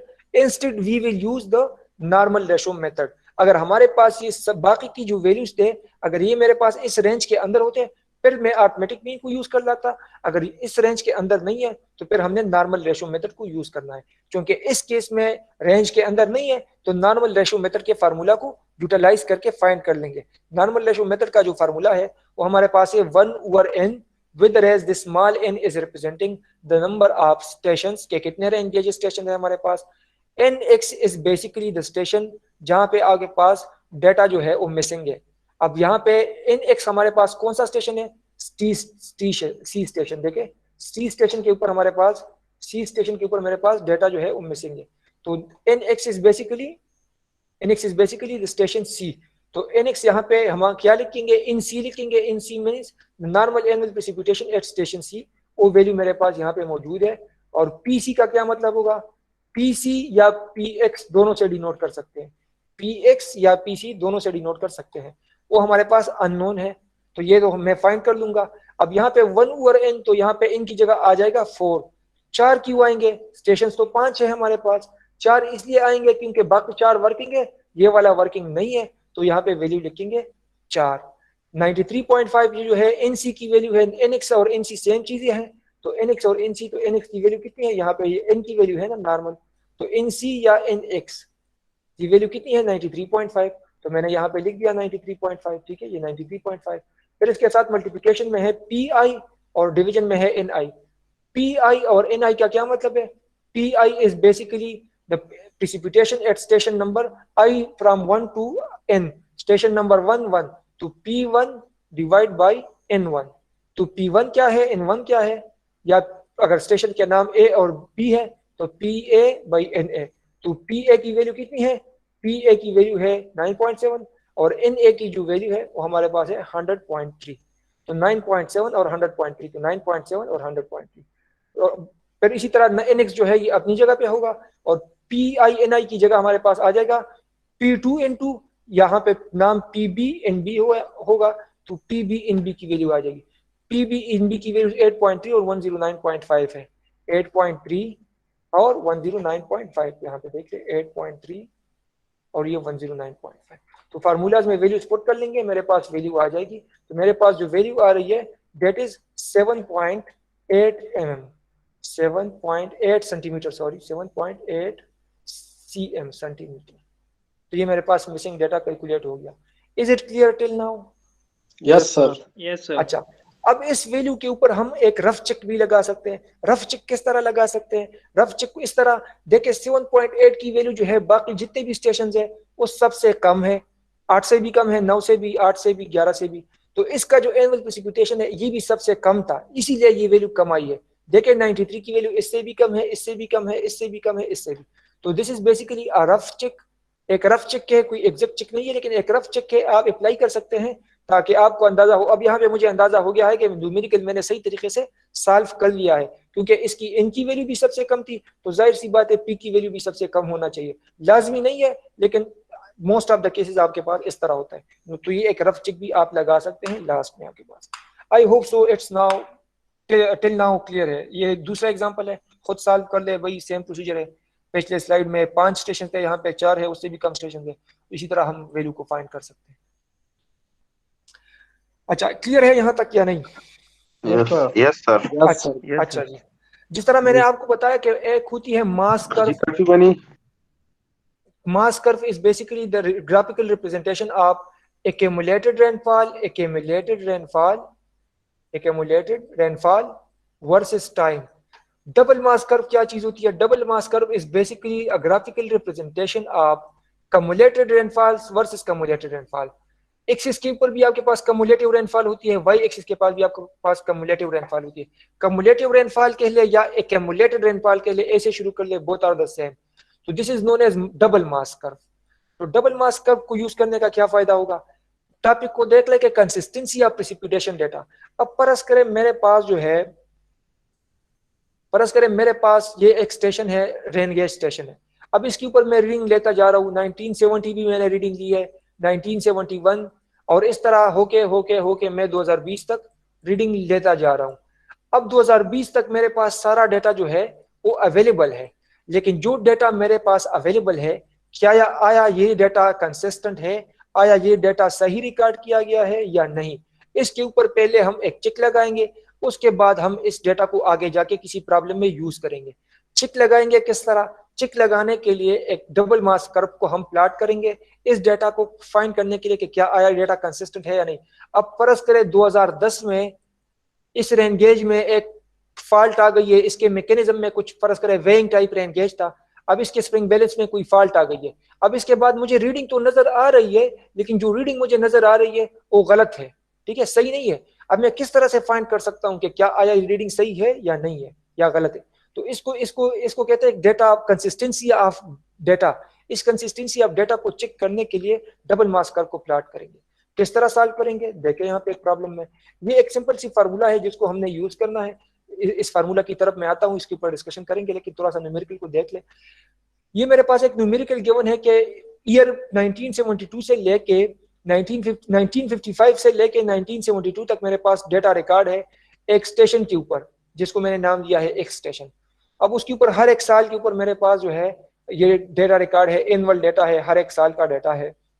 और इसी तरह 20 स्टेशन और भी है, जिस 20 स्टेशन है ना, उन 20 स्टेशन का जो मीन मैंने लिया हुआ है ना, वो मैंने यहाँ पे लिखा हुआ है, जो रिमेनिंग 20 स्टेशन। अब मैं इस एक्सटेशन का डेटा जो है ये चेक करना चाहता हूँ कि क्या आया ये जो बाकी 20 स्टेशन है इसके साथ ये कंसिस्टेंट है या नहीं। तो किस तरह चेक करूंगा, मैंने ग्राफ बनाना होगा। ग्राफ बनाना होगा किस चीज का, एक्स एक्सिस के ऊपर जो है, एक्स एक्सिस के ऊपर जो है ये एक्स स्टेशन जो है ये एक्स एक्सिस के ऊपर प्लॉट करूंगा, और जो वाई एक्सिस है वाई एक्सिस के ऊपर जो है ये वाली वैल्यूज प्लॉट करूंगा। ठीक है, तो एक्स एक्सिस के ऊपर जो है जो ग्राफ हमने बनाना है डबल मास कर्व का, that is a graphical representation between accumulated rainfall. और यहाँ पे जो वैल्यूज मेरे पास गिवन है वो एक्यूमुलेटेड नहीं है। ठीक है, तो 1972 में 188 वैल्यू थी, तो ये मेरे पास 188 की वैल्यू यहाँ पे आ जाएगी। ठीक है, और यहाँ पे 264 थी, तो मैं 264 वैल्यू यहाँ पे लिख दूंगा। लेकिन अब 1900 अच्छा इस ऑर्डर में है, यहाँ पे इस ऑर्डर में है, पर इसके 1955 में मेरे पास वैल्यू जो है वो 284 है, यहाँ पे 312 है। ठीक है, यहाँ पे ये 284 वैल्यू मैंने ड्रा कर ली और यहाँ पे 312 मैंने ड्रा कर लिया। अब 1956 में मेरे पास जो वैल्यू है वो 241 है, तो 1956 में 241 है, लेकिन मुझे तो कम्युलेटिव चाहिए, तो इन दोनों को ऐड कर दूंगा, 284 जमा 245, it will be equal to 285, 325, 425, ये बराबर होगा 525 का। तो मेरे पास जो कम्युलेटेड रेनफॉल आ जाएगा वो मेरे पास आ जाएगा 525, तो यहाँ पे ये 525 की वैल्यू लिख दूंगा। इसी तरह ये दोनों भी ऐड कर दूंगा और यहाँ पे वैल्यू लिख दूंगा। फिर इन तीनों की वैल्यू को ऐड करूंगा, यहाँ पे पॉइंट प्लॉट करूंगा, इन तीनों वैल्यू को ऐड करूंगा, यहाँ पे पॉइंट प्लॉट करूंगा, फिर इन चारों को, फिर इन चारों को, और यहाँ पे पॉइंट्स को प्लॉट करता जाऊंगा। जब मैं पॉइंट्स को प्लॉट करता जाऊंगा तो मेरे पास एक ग्राफ बन जाएगा। This graph is a graphical representation of station x accumulated rainfall versus the accumulated rainfall of the remaining 20 stations. अब यहाँ पे इस ग्राफ को आप देख लें तो एक ट्रेंड जो है वो हमें नजर आ रहा है, इस पॉइंट तक एक लीनियर लाइन है, एक ट्रेंड जो है वो कंसिस्टेंट है, लेकिन इसके बाद इस लाइन को स्ट्रेट जाना चाहिए था, लेकिन ये थोड़ी सी डिविएट नजर आ रही है। अब जो थोड़ी सी डिविएशन है इसका मतलब कि इस पार्टिकुलर ईयर में इस इंस्ट्रूमेंट में कोई फनी खराबी आ चुकी है और इसके बाद जो रीडिंग्स हमें मिली है वो गलत है। तो इसके बाद जो ये रिमेनिंग रीडिंग्स है इसको मैंने इसके ऊपर कोई फैक्टर यूज करना होगा ताकि मैं जो सही वैल्यूज है उसको फाइंड आउट कर सकूं। How can I do that? To find out that I will find out the slope of the first line. इस पॉइंट से पहले जो स्लोप था इस लाइन का, इस पॉइंट से पहले जो इस लाइन का स्लोप है पहले वो फाइंड कर लूंगा, फिर इस पॉइंट के बाद जो स्लोप है ये फाइंड कर लूंगा। तो this slope divide by this, फर्ज करें इसको मैं इस ए नाम दे दूं तो इस ए में फाइंड आउट कर लूंगा, और इस स्लोप को मैं इस ओ नाम दे दूं तो मैं ये फाइंड कर लूंगा। दिस डिवाइड बाय दिस, तो मेरे पास 0.7 की फैक्टर आ गई है। अब 0.7 की फैक्टर जो है वो मेरे पास आ गई है, तो बाकी इस पॉइंट के बाद जितना भी डेटा होगा उसके साथ मैं ये 0.7 का फैक्टर मल्टीप्लाई करूंगा, तभी मेरे पास जो है वो एक्चुअल वैल्यू मिल जाएगी। तो जो फार्मूला था जिस तरह मैंने बताया कि ये एक्सप्लेन करूंगा, तो ये ऑब्जर्व वैल्यू है जो वैल्यू हमने रिकॉर्ड की है, तो उसके साथ अब एक फैक्टर को मल्टीप्लाई करना होगा। ये factor, this factor is the ratio of the slopes before the trend line, के ट्रेंड लाइन आपके पास चेंज हो गई, एंड आफ्टर, तो before slope divide by the after slope, तो एक फैक्टर आ जाएगा और जो ऑब्जर्व वैल्यू है उसके साथ मल्टीप्लाई करेंगे। तो अब देख ले कि इससे पहले जितनी भी वैल्यूज थी मेरे पास रिकॉर्ड जो था वो ठीक था, सिर्फ इस वैल्यू के साथ मैंने मल्टीप्लाई करना होगा। ठीक है, यहाँ पे इस ए की स्लोप इस नॉट की स्लोप दोनों को डिवाइड कर ले तो 0.7, और ये 0.7 का फैक्टर अब मैंने मल्टीप्लाई करना होगा। अब 1950 से लेके 1972 तक जो है, उस 1972 फर्ज करिए आपके पास वो ईयर है कि जिस ईयर में आपके पास जो ट्रेंड लाइन 1949 है। ठीक है, 1949 वो ईयर है आपके पास जिसमें आपके पास इसके बाद आपके पास ये ट्रेंड लाइन जो है वो चेंज होता जाता है। ठीक है, ट्रेंड लाइन चेंज हो गया है। अब 1949 के बाद चेंज हुआ है, तो इन वैल्यूज के ऊपर जो है हमने जो है इसके साथ ये फैक्टर मल्टीप्लाई करना होगा, बाकी वैल्यूज के साथ नहीं, पहले वैल्यूज के साथ नहीं, सिर्फ इन वैल्यूज के साथ, और फैक्टर को मैं मल्टीप्लाई कर दूंगा। तो 0.7 की फैक्टर के साथ मैं मल्टीप्लाई कर दूंगा। इसके लिए नो करेक्शन पहले वैल्यूज के लिए, और इसके लिए सिर्फ 0.7 मैं मल्टीप्लाई कर दूंगा, तो ये मेरे पास करेक्टेड प्रेसिपिटेशन आ जाएगा। So this is a technique known as the double mass curve technique. This technique is used to check the consistency of the data which is recorded by a rain gauge, whether the data is consistent or not. How can we check that? By a graphical representation of the accumulated rainfall or we can say the cumulative rainfall of the observation station and the remaining 20 station जिसके हमारे पास mean है। Microphone को जरा of कर दें, microphone को of कर ले, किसी ने माइक्रोफोन ऑन रखा हुआ है। वलीद काजी, मोहम्मद जमाल, अब्दुल बशीर, सबके माइक्रोफोन ऑन है? नो सर, सबके ऑफ है सर।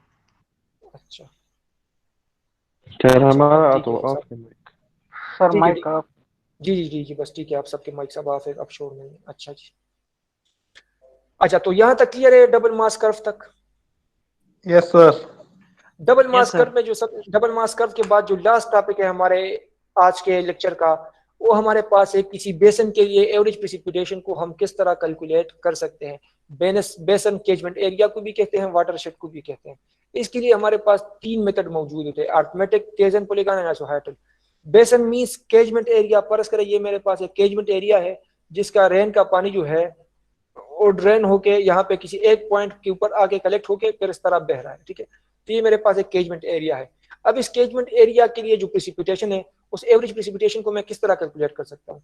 अब मेरे पास फर्ज करें ये स्टेशन, एक स्टेशन ये है, एक स्टेशन मेरे पास ये है और एक स्टेशन मेरे पास ये है, 3 स्टेशन है मेरे पास। तो जिन जिन पॉइंट्स के ऊपर मेरे पास प्रेसिपिटेशन रिकॉर्ड हुआ है, तो ये वैल्यू तो उस स्पेसिफिक उस पॉइंट के लिए है। आया ये 3 वैल्यूज इस पूरे एरिया के लिए रिप्रेजेंटेटिव है या नहीं?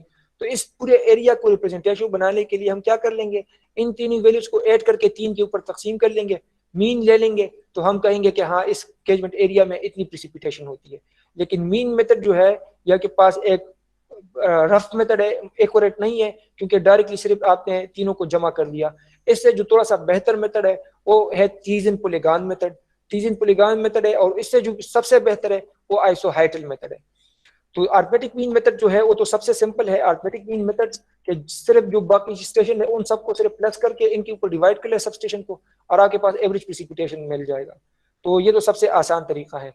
जो तीसरा पॉलीगॉन मेथड है, ये इसके ऊपर एक न्यूमेरिकल है कि आपके पास 6 स्टेशन है 1 से लेके 6 तक, और उसके ऊपर ये वैल्यूज रिकॉर्ड की गई है। तो बस सिंपली इन 6 वैल्यूज को प्लस करके 6 के ऊपर डिवाइड कर ले, तो you will get the average precipitation for the बेसन। द सेकंड मेथड इज तीसरा पॉलीगॉन मेथड। तीसरा पॉलीगॉन मेथड में क्या है, तीसरा पॉलीगॉन मेथड में ये मेथड है कि आपके पास एक मेरे पास है ये स्टेशन, एक मेरे पास था ये स्टेशन, एक ये, एक ये, एक ये स्टेशन और एक ये स्टेशन, ठीक है। अब इन स्टेशन, अब ये जो कैचमेंट एरिया है इसको हमने बनाया हुआ है एक ग्राफ पेपर पे किसी खास स्केल के थ्रू, एक स्केल के थ्रू हमने ग्राफ पेपर पे बनाया हुआ है, ठीक है। अब इन सब जो गेजेस लगे हुए, इन सब को लाइंस के थ्रू हम इस तरह ज्वाइन कर लेंगे, ठीक है। इस तरह लाइंस के थ्रू, ये जो रेड लाइंस मैं ड्रा कर रहा हूँ, इस तरह सब स्टेशन को एक दूसरे के साथ ज्वाइन कर लेंगे। तो ज्वाइन करने के बाद मेरे पास ट्राइंगल्स नजर आएंगे, जिस तरह रेड ट्राइंगल्स आप लोग को नजर आ रहे हैं, ठीक है। तो मेरे पास ट्राइंगल्स बने हैं रेड कलर के। अब इन हर एक ट्राइंगल को देख ले, अब इस ट्राइंगल को देख ले जो ये डॉटेड लाइन है, डैश लाइन है। अब इस ट्राइंगल को, इस ट्राइंगल के हर एक साइड का हम ड्रा करेंगे बाइसेक्टर। बाइसेक्टर कौन सी चीज होती है? Bisector is a line which divides another line in 2 equal parts. ये यहाँ पे इसके साथ परपेंडिकुलर होगा और इस लाइन को 2 इक्वल पार्ट्स में डिवाइड करेगा। तो ये बाइसेक्टर में ड्रा करूंगा, यहाँ इसका भी, इस लाइन का भी ड्रा करूंगा, इस लाइन का ये बाइसेक्टर होगा। इसी तरह इस लाइन का बाइसेक्टर ड्रा करूंगा, ये बाइसेक्टर होगा। इसी तरह जो दूसरा ट्राइंगल होगा, इस सब के बाइसेक्टर्स हम ड्रा कर लेंगे। तो जो बाइसेक्टर्स हम ड्रा करेंगे, उन बाइसेक्टर से हमारे पास एक पॉलीगॉन बन जाएगा। अब ये देखिए, ये मेरे पास एक पॉलीगॉन बन गया है। अच्छा जी बताएं जी, जी कुछ पूछा था आपने? Excuse me sir. जी जी जी बोले बोले सर जी जी सर, सर हमारी दूसरी क्लास स्टार्ट हो गई है सर, ये 4:30 तक खत्म हो जाएगा अभी? जी जी बिल्कुल 4:30 तक खत्म हो जाएगा, ठीक है। आप लोग जो है जिसने चैट सेक्शन में कमेंट नहीं किया वो अपना आईडी नंबर वो चैट सेक्शन में कमेंट कर ले अटेंडेंस के लिए, और 5 मिनट में 2-3 मिनट में लेक्चर जो है कवर हो जाएगा, ठीक है। तो इस तरह के हम पॉलीगॉन्स बनाएंगे। अब इस पॉलीगॉन के अंदर जो एरिया आ रहा है, इस एरिया को, तो ये एरिया हम मेजर कर सकते हैं, प्लेनीमीटर के जरिए भी कर सकते हैं और हम मैनुअल भी कर सकते हैं। तो यहाँ पे एरिया आ जाएगा मेरे पास हर एक पॉलीगॉन का। अब इस स्टेशन के साथ देखें, ये मेरे पास एक पॉलीगॉन बन गया है, ठीक है। अब इस स्टेशन के साथ मैंने ये वाला एरिया मल्टीप्लाई करना होगा, इस स्टेशन के साथ ये वाला एरिया, इस स्टेशन के साथ इस पॉलीगॉन का एरिया। तो यहाँ पे क्या है, ये मेथड जो है this is basically not a simple mean, बल्कि ये एक वेइंग मीन मेथड है कि हर एक स्टेशन के प्रेसिपिटेशन को के साथ उसकी पर्टिकुलर एरिया को हम मल्टीप्लाई कर रहे हैं। तो this is basically a weight mean, एक वेटेड मीन है हमारे पास। एक सिंपल मीन होती है, एक वेटेड मीन। तो this is a weighted mean. तो ये हमारे पास हो गया तीन पॉलीगॉन मेथड। और ये तीनों मेथड्स आपने लास्ट प्रैक्टिकल में भी पढ़े होंगे, हसनैन साहब ने आपको पढ़ाए भी होंगे। और जो सबसे लास्ट में है वो मेरे पास है आइसोहाइडल मेथड। तो आइसोहाइडल मेथड में मेरे पास ये है कि isohyetal method is the most accurate one. Isohyetal method में हम क्या करते हैं, परस करें मेरे पास ये 3 स्टेशन है, ठीक है, या परस करें 4 स्टेशन है। अब यहाँ पे जो वैल्यू मेरे पास आई है, यहाँ पे जो वैल्यू आई है, इन दोनों के दरमियान जो रिमेनिंग वैल्यूज होती है वो इंटरपोलेशन के जरिए हम फाइंड कर लेते हैं। आइसोहाइड किस चीज को कहते हैं? Isohyet is an imaginary line joining the points of equal precipitation. जिस तरह हमारे पास कंटूर लाइन था ना, कंटूर लाइन, तो कंटूर लाइन के लिए कंटूर लाइन क्या चीज थी? A line joining the points of equal elevation. Similarly the line joining the points of equal precipitation is known as isohyetal line. तो इंटरपोलेशन के जरिए यहाँ पे भी इंटरपोलेशन कर लेंगे। तो यहाँ पे परस करें 10 की वैल्यू है, यहाँ पे भी 10 की वैल्यू है, तो इन दोनों पॉइंट्स को इस तरह ज्वाइन कर देंगे। तो इस तरह मेरे पास आइसोहाइडल लाइंस बन जाएंगे। तो जो आइसोहाइडल लाइंस मेरे पास बन जाएंगे, तो हर एक आइसोहाइडल लाइन के लिए मैं फिर परस करें यहाँ पे, अच्छा यहाँ पे इसके ऊपर डायरेक्टली न्यूमेरिकल है, परस करें ये मेरे पास आइसोहाइडल लाइन इस तरह बन गए हैं, ठीक है। तो मेरे पास ये स्टेशन 1 2 3 4 ये मेरे पास स्टेशन थे। तो इस स्टेशन के साथ ये वाला एरिया मल्टीप्लाई करूंगा, इस स्टेशन के साथ ये वाला एरिया, इस स्टेशन के साथ ये वाला एरिया, और चौथे स्टेशन के साथ ये वाला एरिया। तो by this method we can find out simply, फिर आपने पी के साथ एरिया की वैल्यू को मल्टीप्लाई करना होगा। इसके ऊपर भी न्यूमेरिकल गिवन है आपके पास, आइसोहाइडल प्रेसिपिटेशन भी गिवन है, और जो एरिया इनक्लोज है बिटवीन 2 आइसी हाइट्स वो भी आपके पास गिवन है। तो सिंपली सिर्फ फार्मूला में पुट करके टोटल एरिया के ऊपर डिवाइड करना है, आपके पास वैल्यू आ जाएगी। तो these both are almost the same, दोनों में एरिया यूज होना है, लेकिन इसमें एरिया जो है वो पॉलीगॉन के थ्रू हम फाइंड कर रहे थे, और आइसोहाइडल में जो है एरिया जो है वो आइसोहाइड्स ड्रा करने के बाद हम मालूम कर रहे थे। और इसके बाद लास्ट में है इंटेंसिटी ऑफ रेन प्रेसिपिटेशन। ये लेक्चर का हिस्सा नहीं है, जेनरिकली मैं आप लोगों की इन्फॉर्मेशन के लिए थोड़ा सा यहाँ पे डाला हुआ है, 1-2 स्लाइड से खुद पढ़ ले, लेक्चर का हिस्सा है नहीं। तो this was the end of today's lecture. If you have any question you can ask, if you don't have any question you are allowed to leave the meeting. Just make sure you have commented your ID number in the comment box. जी okay sir, नहीं है question. Okay thank you so much. अल्लाह हाफिज। अल्लाह हाफिज जी। Sir जिन लोगों ने चैट सेक्शन में आईडी नंबर को कमेंट नहीं किया हुआ वो कमेंट कर ले अटेंडेंस के लिए, और जिन्होंने कमेंट किया हुआ है they are allowed to leave the meeting. जी जी बोले। एक क्वेश्चन है सर, टाइम भी आउट है सर। सर ये मैंने ये कि मतलब हम रेन गेज से मतलब रेन को मतलब मेजर करते हैं, उसकी टाइम, उसकी ड्यूरेशन, उसकी इंटेंसिटी, लेकिन स्नो और हेल इसके लिए सर हम मतलब कौन सा यूज करते हैं? जो स्नो होता है ना, बाद रेन गेजेस आपके पास इस तरह होते हैं कि उसको आप यूज भी कर सकते हैं स्नो के लिए भी। जिस तरह यहाँ पे ये फ्लोइंग टाइप, फ्लोट टाइप था, तो फ्लोट टाइप तो यूज नहीं कर सकते, लेकिन जो वेट टाइप हमने पढ़ा ना स्लाइड में, तो वेट टाइप में तो हमें वेट के बेस के ऊपर रीडिंग मिलेगा ना। तो weight type rain gauge can be used to measure the snow as well, क्योंकि उसमें तो उसकी वेट के थ्रू उसकी मैकेनिज्म है। तो चाहे वेट वाटर की हो या स्नो की हो, तो वेट के थ्रू आपके पास रीडिंग दे देगा, ठीक है। Yes sir. और सर हमारे साथ रेन के कितने टाइप्स है? रेन के टाइप जो हमारे पास है ना, वो बेसिकली रेन के जो टाइप है वो बेसिकली हमारे पास 3 है, और ये 3 नाम भी जो दिए गए हैं ना रेन के, वो मेरे हम दिए गए हैं जो based on the lifting mechanism के। लिफ्टिंग मैकेनिज्म कौन सी है? तो जो लिफ्टिंग मैकेनिज्म है, अगर वो कन्वेक्शन के थ्रू हो, कन्वेक्शन प्रोसेस के थ्रू अगर एयर ऊपर जा रही हो तो उसको कन्वेक्शन प्रेसिपिटेशन कहा जाएगा। अगर किसी माउंटेन बैरियर के थ्रू जो है, किसी माउंटेनियस बैरियर के थ्रू आपके पास एयर जो है ये ऊपर जा रही है, जिस तरह माउंटेनियस रीजन में होता है, तो उसको फिर ओरोग्राफिक कहा जाता है। और जो लो प्रेशर एरियाज में आपके पास लो प्रेशर की वजह से जो प्रेसिपिटेशन काज हो जाती है, यूजुअली आपके पास उन एरियाज में होती है जहाँ पे आपके पास विंड स्टॉर्म के चांसेस ज्यादा हो, तो वहां पे आपके पास जो प्रेसिपिटेशन होती है उसको साइक्लोनिक प्रेसिपिटेशन कहा जाता है। यस सर, ठीक है sir, thank you. Okay thank you so much. That was all for today. अल्लाह हाफिज। अल्लाह हाफिज sir. Allah Hafiz sir, thank you.